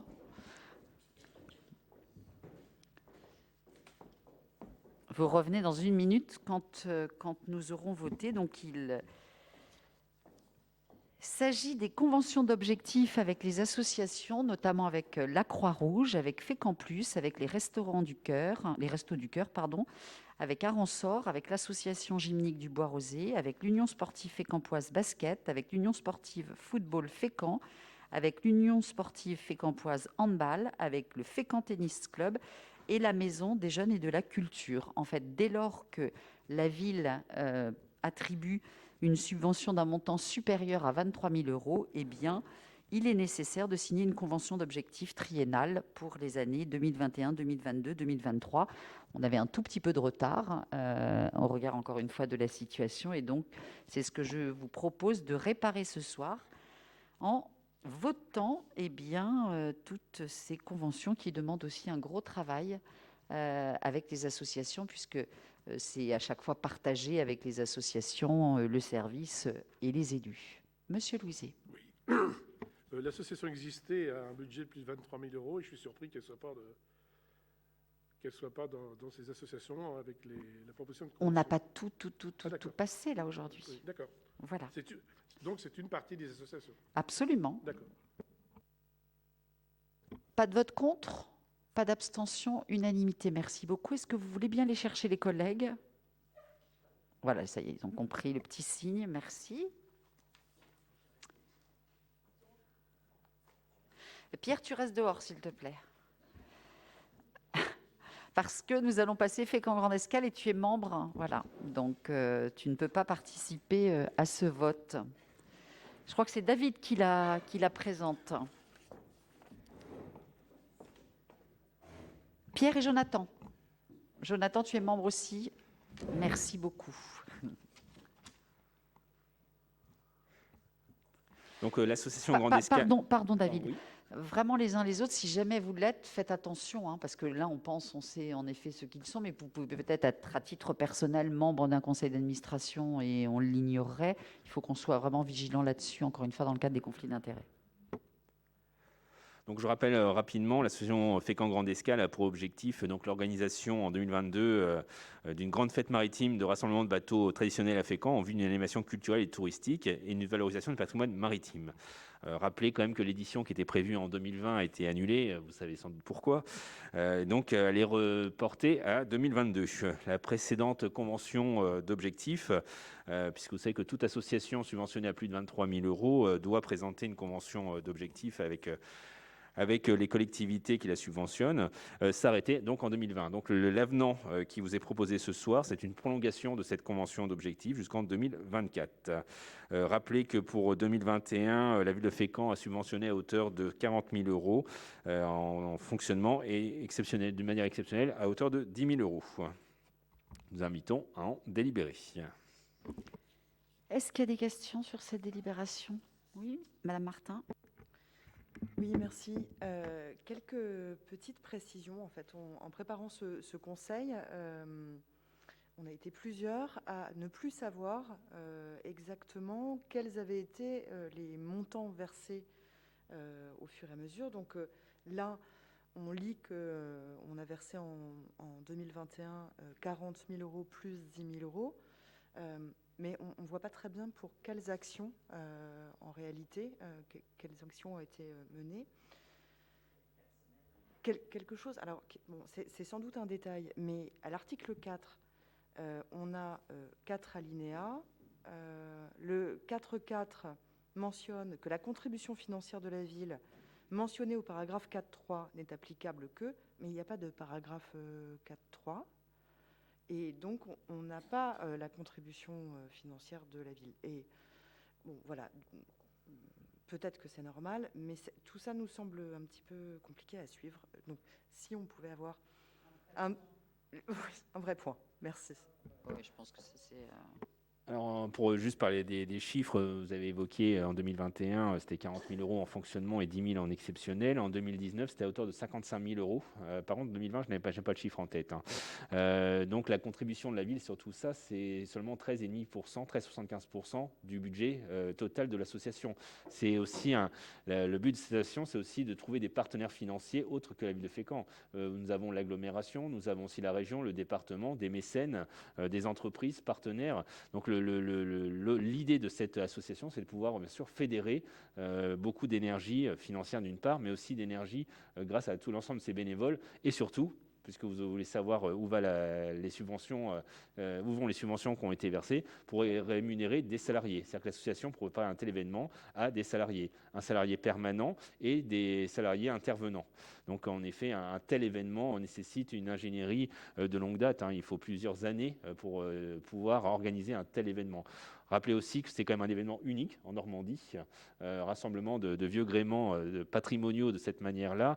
C'est unique en Normandie. Les Bretons savent le faire, les gens du Sud savent le faire. En Normandie, on saura le faire également. Ce sera à Fécamp. Oui, parfait. David, tu vends très très bien l'événement. Il fallait lire 4.1, donc c'est une coquille, puisqu'en effet on précise bien les 55 000 €. Moi je vais vous dire, je suis assez fière d'une chose, c'est en effet d'avoir obtenu de la région Normandie qu'elle soit le plus gros financeur. Puisqu'en effet, dans notre schéma de développement économique et touristique, nous avions ici celui-ci, celui du territoire, celui qui a été fait par l'agglomération. Nous savions qu'il nous manquait un événement marquant en termes d'identité. Et puis, il s'est avéré qu'au niveau de la région Normandie, eh bien, il nous manquait aussi, dans le schéma de développement économique et touristique, eh bien, notamment sur le plan nautique, un événement en lien avec le patrimoine. En gros, il y avait vraiment 2 territoires qui pouvaient prétendre à créer un événement comme celui-ci, au regard de leur histoire, si on veut raconter l'histoire telle qu'elle est réellement, parce qu'on peut toujours s'en inventer, il y a des spécialistes de ça. En gros, c'était Granville ou Fécamp. Quand vous êtes vice-présidente en charge du nautisme et du tourisme, et vous dites que c'est un peu compliqué de dire que c'est obligatoirement chez vous. Donc, en fait, je suis allée voir le maire de Granville à l'époque, la maire de Granville, en lui disant, écoute, voilà, toutes les deux, on a la légitimité pour le faire. Est-ce qu'on ne pourrait pas créer un événement qui pourrait une année être à Granville, une année être à Fécamp? Puisqu'on sait aussi que c'est beaucoup d'argent et que c'est parfois compliqué de faire ça tous les ans. Et beaucoup de dynamique également. Et elle m'a dit, moi je n'en veux pas parce que j'ai déjà autour des voiles des travails, eh bien j'ai déjà un gros événement et j'ai suffisamment d'événements sur mon territoire. Donc là, du coup, on avait toute la légitimité pour, et c'est comme ça qu'on a pu obtenir. Que vous sachiez également qu'on est en train d'essayer d'obtenir des fonds FEDER. Et j'ai bon espoir qu'on les obtienne, ce qui diminuera d'autant la contribution des collectivités. Mais pour l'instant, ces fonds, eh bien, vous le savez tous, il faut en général avancer, et ça veut dire qu'il faut qu'ils aient la trésorerie. Donc, comme l'a dit David, pour l'instant, nous accompagnons eh bien, au regard de ces montants, et je crois que c'est assez raisonnable au fond, l'association qui bénéficie pour l'instant d'au moins, je crois que c'est plus de 300 bénévoles qui sont déjà inscrits. Il va falloir que ça monte aussi en puissance parce qu'un événement comme celui-ci, ça demande une orientation bien en amont. Quand il faudra orienter les personnes vers les parkings, les emmener, savoir où se trouvent les poubelles, où se trouvent... C'est vraiment extrêmement important. Donc on est déjà, je crois, à 300 bénévoles. Il faudra encore monter en puissance, mais il faudra aussi faire appel à des entreprises qui ont un savoir-faire. Par exemple, un attaché de presse, eh bien, il faut évidemment rémunérer l'attaché de presse quand vous avez un événement comme celui-ci. Les entreprises de communication qui vont avoir des missions particulières, il va falloir les rémunérer, donc ça nécessite ce budget. Madame Nigodan ? Oui, alors moi je voulais poser une petite question pour Contescalve quand ce sera le moment, mais je voulais revenir sur l'étape du Figaro. Je trouve que ces événements sont très importants. Je me souviens qu'au moment où on avait voté pour l'étape du Figaro, je vous avais dit que j'adorerais avoir un petit retour documenté, chiffré des bénéfices pour la ville et que vous m'aviez dit que cela allait de soi. Donc du coup, je reviens vers vous en disant j'aimerais toujours bien qu'on puisse bénéficier un petit peu de ces retombées de notoriété, de presse touristique, les collèges, les écoles, de façon un peu transparente. C'est vrai que l'investissement n'était pas démentiel à l'époque. Je ne sais pas s'il a été supplémentaire après de la part de la ville, mais je ne pense pas, sinon on en aurait été au courant. Mais voilà, je trouve que quand même, c'est bien de savoir ce que ça nous rapporte. Voilà. Merci. On vous les transmettra, mais nous avons la chance d'avoir accueilli notre directeur de la communication et de l'événementiel. Vous savez que ça a été aussi un manque pendant de longues semaines suite à la nouvelle orientation professionnelle de notre directrice. Et donc, il est présent dans cette salle, j'espère qu'il ne va pas rougir, mais il m'a envoyé un petit message. Vous allez m'en vouloir, je suis sûre. Eh bien, écoutez, c'est pas grave. Pourquoi est-ce qu'il avait choisi Fécamp ? Et donc, il avait choisi Fécamp parce que ça. Et donc, notamment parce qu'il avait vu les retombées incroyables qu'avait eu la solitaire du Figaro. Évidemment, c'était que le début. Avec un petit bilan. Près de 845 000 € de retombées presse juste avec le Figaro. Le Figaro Magazine, le Paris Normandie, le Courrier Cauchois et France 3 Régions. Alors, ils vous expliqueront derrière comment ils ont réussi à faire ça. Moi, je ne sais pas comment on arrive à... Cette couverture presse, elle a vraisemblablement touché pas moins de 7 millions de personnes sur le territoire local, national et international au regard de ses parutions. 71 articles et reportages citant Fécamp ont été publiés sur le territoire toujours local, national et international. Ça, c'est que le début. Quand ce week-end, on est présent à au départ de la Transat Jacques Vabre pendant une semaine pour, le terme vendre est pas joli, pour faire la promotion de notre territoire et de l'événement Fécamp Grande Escale, et que, à l'occasion de ce départ et de toute cette animation pendant cette semaine, nous savons qu'il y a plus de 400 000 personnes qui viennent. C'est vraiment important pour l'image de la ville, pour l'image du territoire, pour cet événement d'y être présent. Donc, bien entendu, on va vous transmettre l'ensemble des éléments, la revue de presse, comme ça vous pourrez l'avoir. Est-ce qu'on a mis aux voix? Je ne sais plus. Non. Eh bien donc, nous mettons aux voix. Des votes contre, des abstentions, parce que le pauvre Pierre, il est dehors depuis tout à l'heure. Merci, unanimité. Merci Pierre, si tu veux bien rentrer, Jonathan. Je pensais que vous aviez un peu chaud, donc c'était plus agréable d'être dans le couloir. Sur la délibération suivante, c'est Stéphanie. Oui. La Caisse nationale d'allocation... Ils ont toujours des termes bizarres, des bonus, oui. Franchement. Donc, c'est la Caisse nationale d'allocation familiale qui fait évoluer ses modalités de conventionnement avec les territoires en regroupant l'ensemble des outils actuels au sein d'un dispositif unique, la convention territoriale globale. Les contrats enfance-jeunesse, donc, qui sont en cours et qui étaient signés pour la période 2019-2022, ont vocation à disparaître au profit de ce nouveau dispositif. La condition pour bénéficier des nouvelles modalités de financement plus avantageuses d'une CTG, c'est le bonus territoire, hors poste des chargés de coopération, pour l'ensemble des porteurs projets, étant la dénonciation anticipée du CEJ. La CTJ a pour objectif de décliner la politique publique familiale au service d'un projet territorial de service aux familles à l'appui de 6 thématiques donc, qui sont nommées en dessous. Il y a eu plusieurs étapes pour mettre en place cette CTG. La 3e étape de la démarche sera à l'issue des travaux et de mettre à jour d'ici la fin d'année 2021 la programmation d'actions initialement définie par délibération du 17 décembre 2019 dans ses orientations et priorités. Compte tenu de ces éléments et de l'intérêt s'attachant à une résiliation du CEJ permettant l'attribution anticipée de financements majorés pour le soutien aux actions développées par la ville de Fécamp et aux autres partenaires signataires, il vous est donc proposé de bien vouloir habiliter Madame le maire ou son représentant à résilier de manière anticipée le contrat enfance-jeunesse à la date du 31 décembre et autoriser Madame le maire ou son représentant à signer un avenant à la Convention territoriale globale pour la période du 1er janvier 2021 au 31 décembre 2022, permettant de bénéficier des nouvelles majorations financières. Nous vous invitons à en délibérer. Alors, sur cette délibération très technocratique, qui en fait permet d'acter la relation que nous avons avec la CAF, peut-être faire un petit point sur l'avancée de notre dossier de regroupement des centres de loisirs sans hébergement. Je pense que c'est utile parce que quand on lit ça, bon, voilà, vous savez qu'on a des locaux qui sont aujourd'hui pas très agréables, qu'on est obligé notamment l'été de changer tantôt au collège Jules Ferry, tantôt ailleurs, parce qu'on n'a pas de bâtiments qui nous permettent d'accueillir dans des conditions optimum nos jeunes.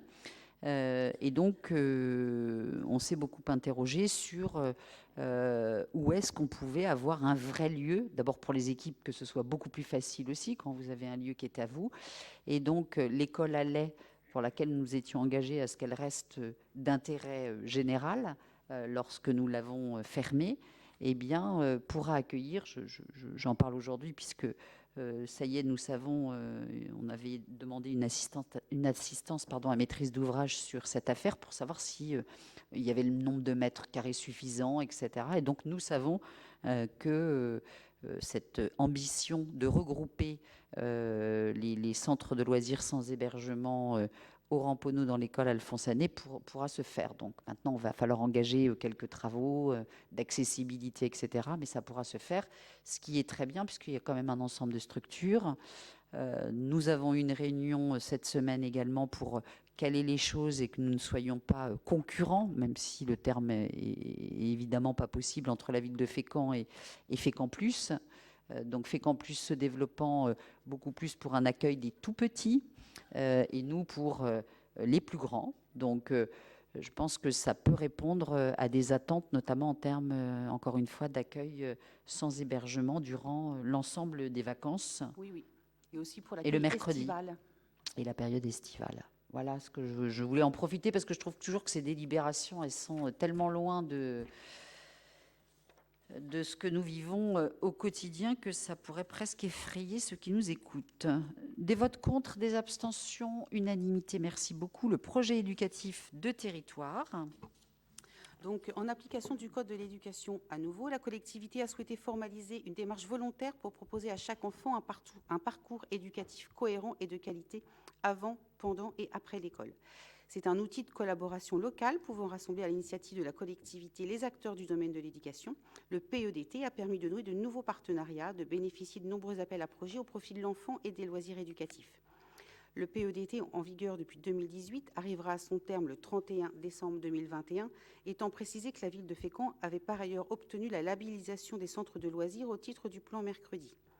Ce label permet de valoriser l'approche éducative et qualitative déclinée en lien avec les projets d'école et le projet pédagogique des centres de loisirs dans le cadre de l'accueil périscolaire des mercredis. Le précédent PEDT a été évalué et les actions ajustées. L'évaluation a été présentée en comité de pilotage et partagée en commission éducation en vue du dépôt de la demande de renouvellement à la commission d'habilitation départementale le 22 octobre. Il contribue à la réussite de la politique éducative pour tous, à la citoyenneté et favorise l'accès de tous aux pratiques de loisirs éducatifs.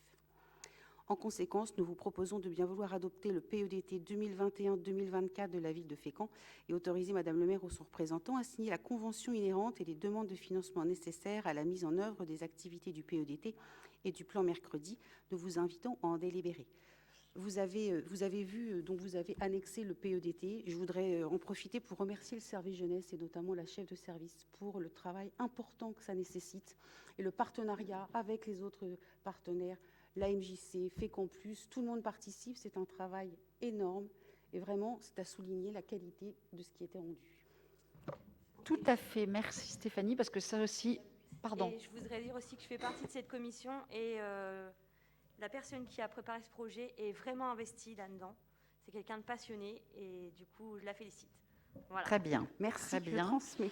Et on voit bien qu'en effet, même chose, quand on parlait tout à l'heure parfois de difficultés financières sur le territoire, on sait à quel point c'est important d'avoir des accueils du soir, d'avoir des accueils le mercredi, d'avoir des accueils pendant les vacances scolaires, et à quel point il ne faut pas renoncer ni pendant les petites vacances, ni pendant l'été pour des raisons budgétaires. Donc voilà concrètement le projet éducatif de territoire au bénéfice de nos plus jeunes et avec évidemment un très fort engagement des agents qui le rédigent. Monsieur Cardon, qui est un financier, me dit qu'en plus, eh bien, la signature de ce projet éducatif de territoire devrait nous permettre d'avoir des subventions complémentaires pour notre projet d'ALET. C'est bien ça. Voilà. Donc ça aussi est une bonne nouvelle aussi, si ça nous permet. Ce que j'aime pas, c'est quand on nous dit qu'on doit signer des choses pour avoir des subventions. Vous voyez ce que je veux dire? Quand c'est travaillé parce que c'est un plus pour les enfants du territoire et qu'en plus on a des subventions, là ça va. Mais quand c'est juste, vous allez devoir recréer un contrat où il n'y a aucun apport supplémentaire, c'est en général des choses qui ne me plaisent pas beaucoup. Des votes contre, des abstentions? Merci beaucoup. La bourse au permis, Reynald, s'il te plaît. Oui, une délibération que l'on connaît bien puisqu'il s'agit de la poursuite du dispositif bourse au permis et l'ouverture de 15 bourses. Le principe du financement de la formation permis de conduire à hauteur de 1 000 € et en contrepartie 80 heures de travail bénévole au sein des services de la ville ou du CCAS. L'objectif, je le rappelle, de ce dispositif vise à faciliter l'obtention du permis de conduire, ce qui est un atout majeur pour les personnes en recherche d'emploi. Donc vous verrez que le détail de l'organisation est décliné dans cette délibération. Également est joint la liste des autocols partenaires et transmise aux bénéficiaires de cette bourse. Cette bourse au permis est pilotée par le Bureau municipal de l'emploi et bien entendu un suivi individuel est réalisé afin d'accompagner les lauréats de cette bourse. Alors un rappel pour les critères afin d'obtenir cette bourse. En petit 1, l'accès à l'emploi, l'absence du permis de conduire devant être identifiée comme un frein à l'emploi. L'insertion sociale, la prise en compte du parcours social du postulant, sa motivation, sa situation scolaire. Et en dernier, l'engagement citoyen, l'investissement dans une activité bénévole d'intérêt général. Donc vous trouvez à cette délibération les 15 faits emploi retenus et ils sont listés dans cette délibération. En conséquence, il vous est proposé d'autoriser le versement aux auto-écoles partenaires sur présentation des factures nominatives au titre du dispositif de la bourse au permis de conduire de la somme de 1 000 € pour la formation de chacun des 15 lauréats désignés dans le rapport présenté, à raison de 300 € pour le code et de 700 € après la réalisation des 20 heures de conduite. Nous vous invitons à en délibérer. Est-ce qu'il y a des questions sur cette délibération? Non, pas de vote contre, pas d'abstention, unanimité. Merci beaucoup. La dérogation à la règle du repos dominical. Elisa, s'il te plaît. Bonsoir à tous. La dérogation collective à la règle du repos dominical est une délibération que nous présentons chaque année. En effet, l'autorisation d'ouvrir certains dimanches de façon collective permet de soutenir l'activité des commerces de détail de Fécamp dans un contexte de reprise économique encore trop fragile. Lors d'un temps d'échange avec les différentes enseignes présentes à Fécamp et l'association des commerçants, nous avons arrêté 12 dates. Les différentes organisations patronales et syndicales ainsi que la CCI ont été associées aux échanges. Je vous propose d'émettre un avis favorable à l'ouverture des 12 dimanches suivants. Le 16 janvier 2022, le 29 mai, le 26 juin, le 3 juillet, le 4 septembre, le 2 octobre, le 9 octobre, le 16 octobre, le 27 novembre, le 4 décembre, le 11 décembre et le 18 décembre. Nous vous invitons à en délibérer. Merci beaucoup. Est-ce qu'il y a des questions sur cette proposition qui en effet a été partagée avec l'ensemble des intéressés? Pas de vote contre, pas d'abstention, unanimité. Merci beaucoup. L'adhésion au contrat de territoire eau et climat côtier. Jean-Marie, s'il te plaît. Alors, dans le cadre de sa politique d'adaptation au changement climatique et à la suite du vote de sa stratégie d'adaptation au changement climatique du 8 décembre 2016, l'Agence de l'eau de Seine-Normandie fait évoluer sa politique contractuelle. Ainsi, dans le cadre du 11e programme, une nouvelle contractualisation est proposée, le contrat de territoire eau et climat. Ce contrat est un outil de programmation d'action qui engage des parties dans le sens des objectifs environnementaux de la politique de l'eau et l'adaptation au changement climatique. Les maîtres d'ouvrage s'engagent à conduire les actions prévues au contrat.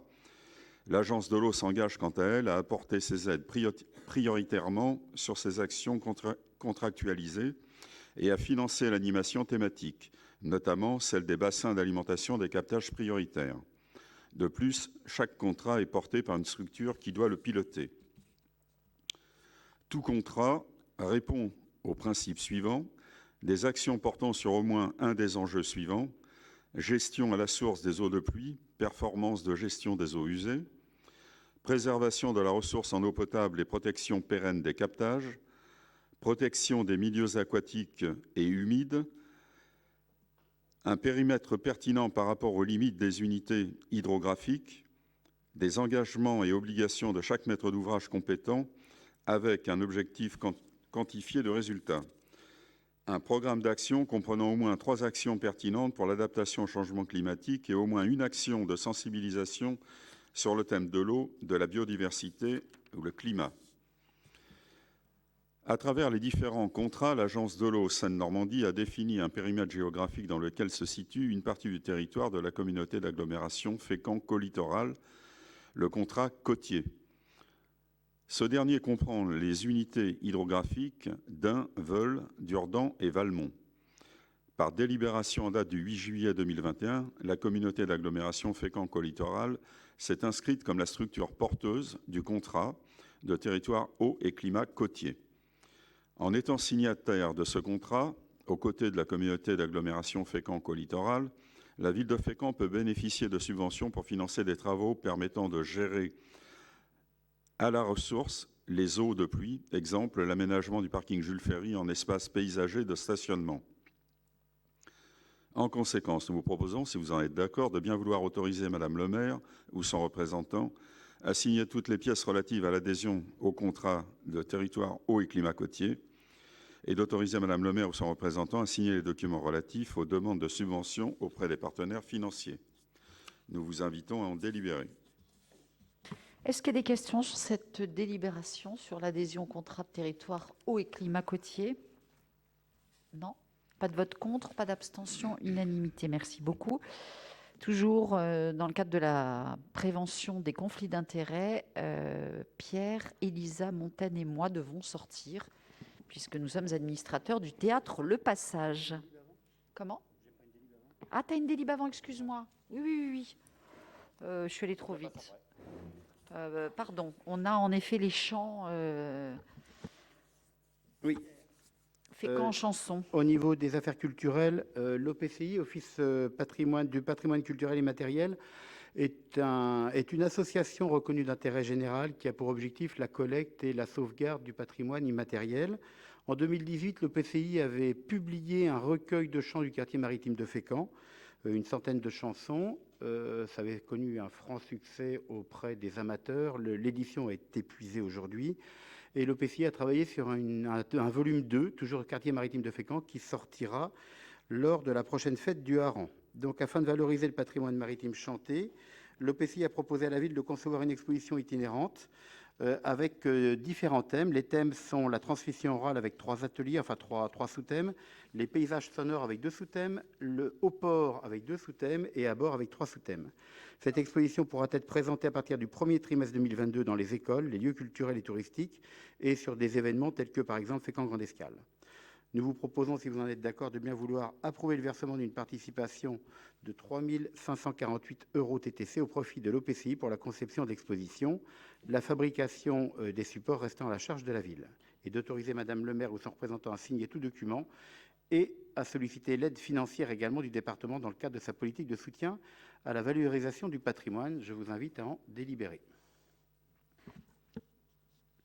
Est-ce qu'il y a des questions? Non. T'as rien à nous dire sur Fécamp Grande Escale, pas Fécamp Grande Escale, ça on l'a vu, sur la fête du Hareng, tout se prépare bien? Est-ce qu'il y a des événements particuliers? Est-ce qu'on peut, voilà. Alors, dans le cadre de la fête du Hareng, c'est une fête qui va ressembler aux éditions précédentes, à savoir des stands sur la presqu'île. C'est principalement la presqu'île qui va être impactée, comme tous les ans, par cet événement, des festivités, des animations. En amont, on pensait le faire venir le jour même, mais son calendrier ne lui permet pas. Vous dire qu'un conservateur a été nommé, un conservateur de musée, a été nommé par Madame la ministre de la Culture et Madame la ministre de la Mer pour une enquête sur le patrimoine immatériel, justement. On pensait le faire venir à cette occasion. Il viendra 4 jours avant, donc il sera là mercredi, avant-veille donc du début de la fête, pour travailler sur ces collectes justement du patrimoine immatériel, Fécamp étant assez fléché et reconnu dans ce domaine grâce à ses recueils de chants et au travail de l'OPCI. Concernant la fête en elle-même, toujours des grilleurs avec les stands des associations, ça c'est parti comme tous les ans, et des différentes animations avec également possibilité de manger sous chapiteau. Un regret cette année, les commerçants n'assurent plus de repas. Ils faisaient auparavant un repas sous la criée et ils ont déclaré forfait cette année. Donc il y aura un grand chapiteau, beaucoup plus grand que d'habitude, pour abriter les volontaires à venir manger du hareng et à sentir la fumée. Voilà, c'est ce que je peux vous dire. Merci beaucoup. Donc, on se réjouit d'avoir pu faire cette collaboration avec l'OPCI. Donc là, nous sortons pour la convention d'objectifs du théâtre Le Passage. Je redis, donc Pierre, on n'a pas voté? Pardon. Pas de vote contre, pas d'abstention, unanimité. Merci beaucoup. Donc là, nous y allons. Pierre, Elisa, Montaigne et Bénédicte Martin.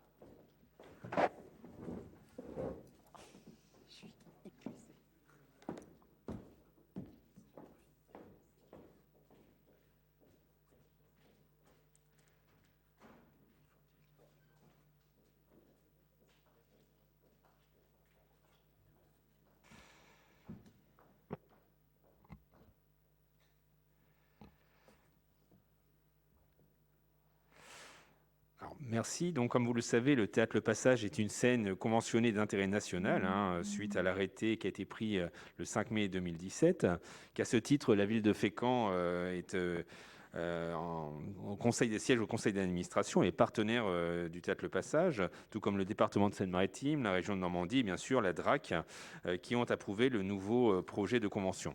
Nous avons donc, nous ouvrons la période entre 2021 et 2024, et comme toute subvention, toute association subventionnée à plus de 23 000 €, nous devons vous présenter cette convention. Rappelez quand même que le Théâtre Le Passage est soutenu par la ville de Fécamp à hauteur de 350 000 € par an. Je reste à vos dispositions et je vous invite à en délibérer. Je passe aux voix. Qui est contre? Qui s'abstient? Unanimité, merci. Nous pouvons faire revenir Madame le maire et l'ensemble des administrateurs du Théâtre Le Passage.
Merci beaucoup. La restauration de la chapelle Notre-Dame du Salut, le dépôt de candidature au loto du patrimoine pour cette édition 2022. Oui, comme vous le savez, les travaux, les études sont lancées depuis un petit moment concernant la restauration de la chapelle Notre-Dame du Salut. Afin d'optimiser les financements pour la restauration de la chapelle, un dossier avait été déposé auprès du patrimoine pour l'édition 2020. On n'avait malheureusement pas été retenu, mais on peut repostuler pour l'année 2022. Donc, la date butoir de dépôt est le 30 novembre 2021. Rassurez-vous, le dossier est prêt, mais je me dois de vous le présenter. Donc, je vous propose, si vous en êtes d'accord, d'autoriser Madame le maire ou son représentant à effectuer les démarches nécessaires au dépôt d'un dossier de candidature loto du patrimoine édition 2022 pour la restauration de notre chapelle Notre-Dame du Salut. Je vous invite à en délibérer. Est-ce qu'il y a des questions? Pas de vote contre, pas d'abstention, merci beaucoup. Dépôt du musée de Besançon. Donc on arrive en fin de conseil. Vous avez été sage, vous avez tous droit à une très belle image dans votre dossier. Alors, la belle image, c'est quoi? C'est un tableau qui appartient au musée de Besançon. Et dans le cadre de nos expositions à venir, la prochaine exposition, je vous en avais parlé lors du dernier conseil municipal, traitera du travail sur les galets. On sollicite donc le musée de Besançon pour un dépôt du tableau « Bateaux séchant leur voile à Yport » réalisé en 1877 par Émile Vernier. Ce dépôt s'associerait, alors il est gratuit, il s'associe simplement à son transport et à son entretien et à sa restauration le cas échéant. C'est un dépôt qui est consenti pour une durée de 3 ans, éventuellement renouvelable. On pense qu'il a plus sa place à Fécamp qu'à Besançon, vu le thème. Et donc, je vous propose, si vous en êtes d'accord, de bien vouloir approuver le dépôt au musée des pêcheries du tableau du musée des Beaux-Arts et d'Archéologie de Besançon, d'Émile Vernier, pour une durée de 3 ans, renouvelable jusqu'à 12 ans, et d'autoriser Madame le maire ou son représentant à signer toutes les pièces relatives. Je vous invite à en délibérer. Et moi, je ne me lasse pas de ce joli tableau. Très bien, qu'on invite tous les Fécampois à aller voir, revoir, etc. Est-ce qu'il y a des votes contre, des abstentions? Unanimité, merci beaucoup. Vous avez une communication qui est jointe à votre dossier de ce conseil municipal. Est-ce que vous avez des questions? Non. Peut-être vous dire que lors du prochain conseil municipal, nous serons à nouveau ici et la date retenue est le 13 décembre. Donc 13 décembre à 18h30. Bonne soirée à vous tous. Décision modificative à la sortie, il faut que chacun puisse signer. D'accord? On ne l'a pas fait passer pour les raisons sanitaires, mais chacun doit signer le document. non, non.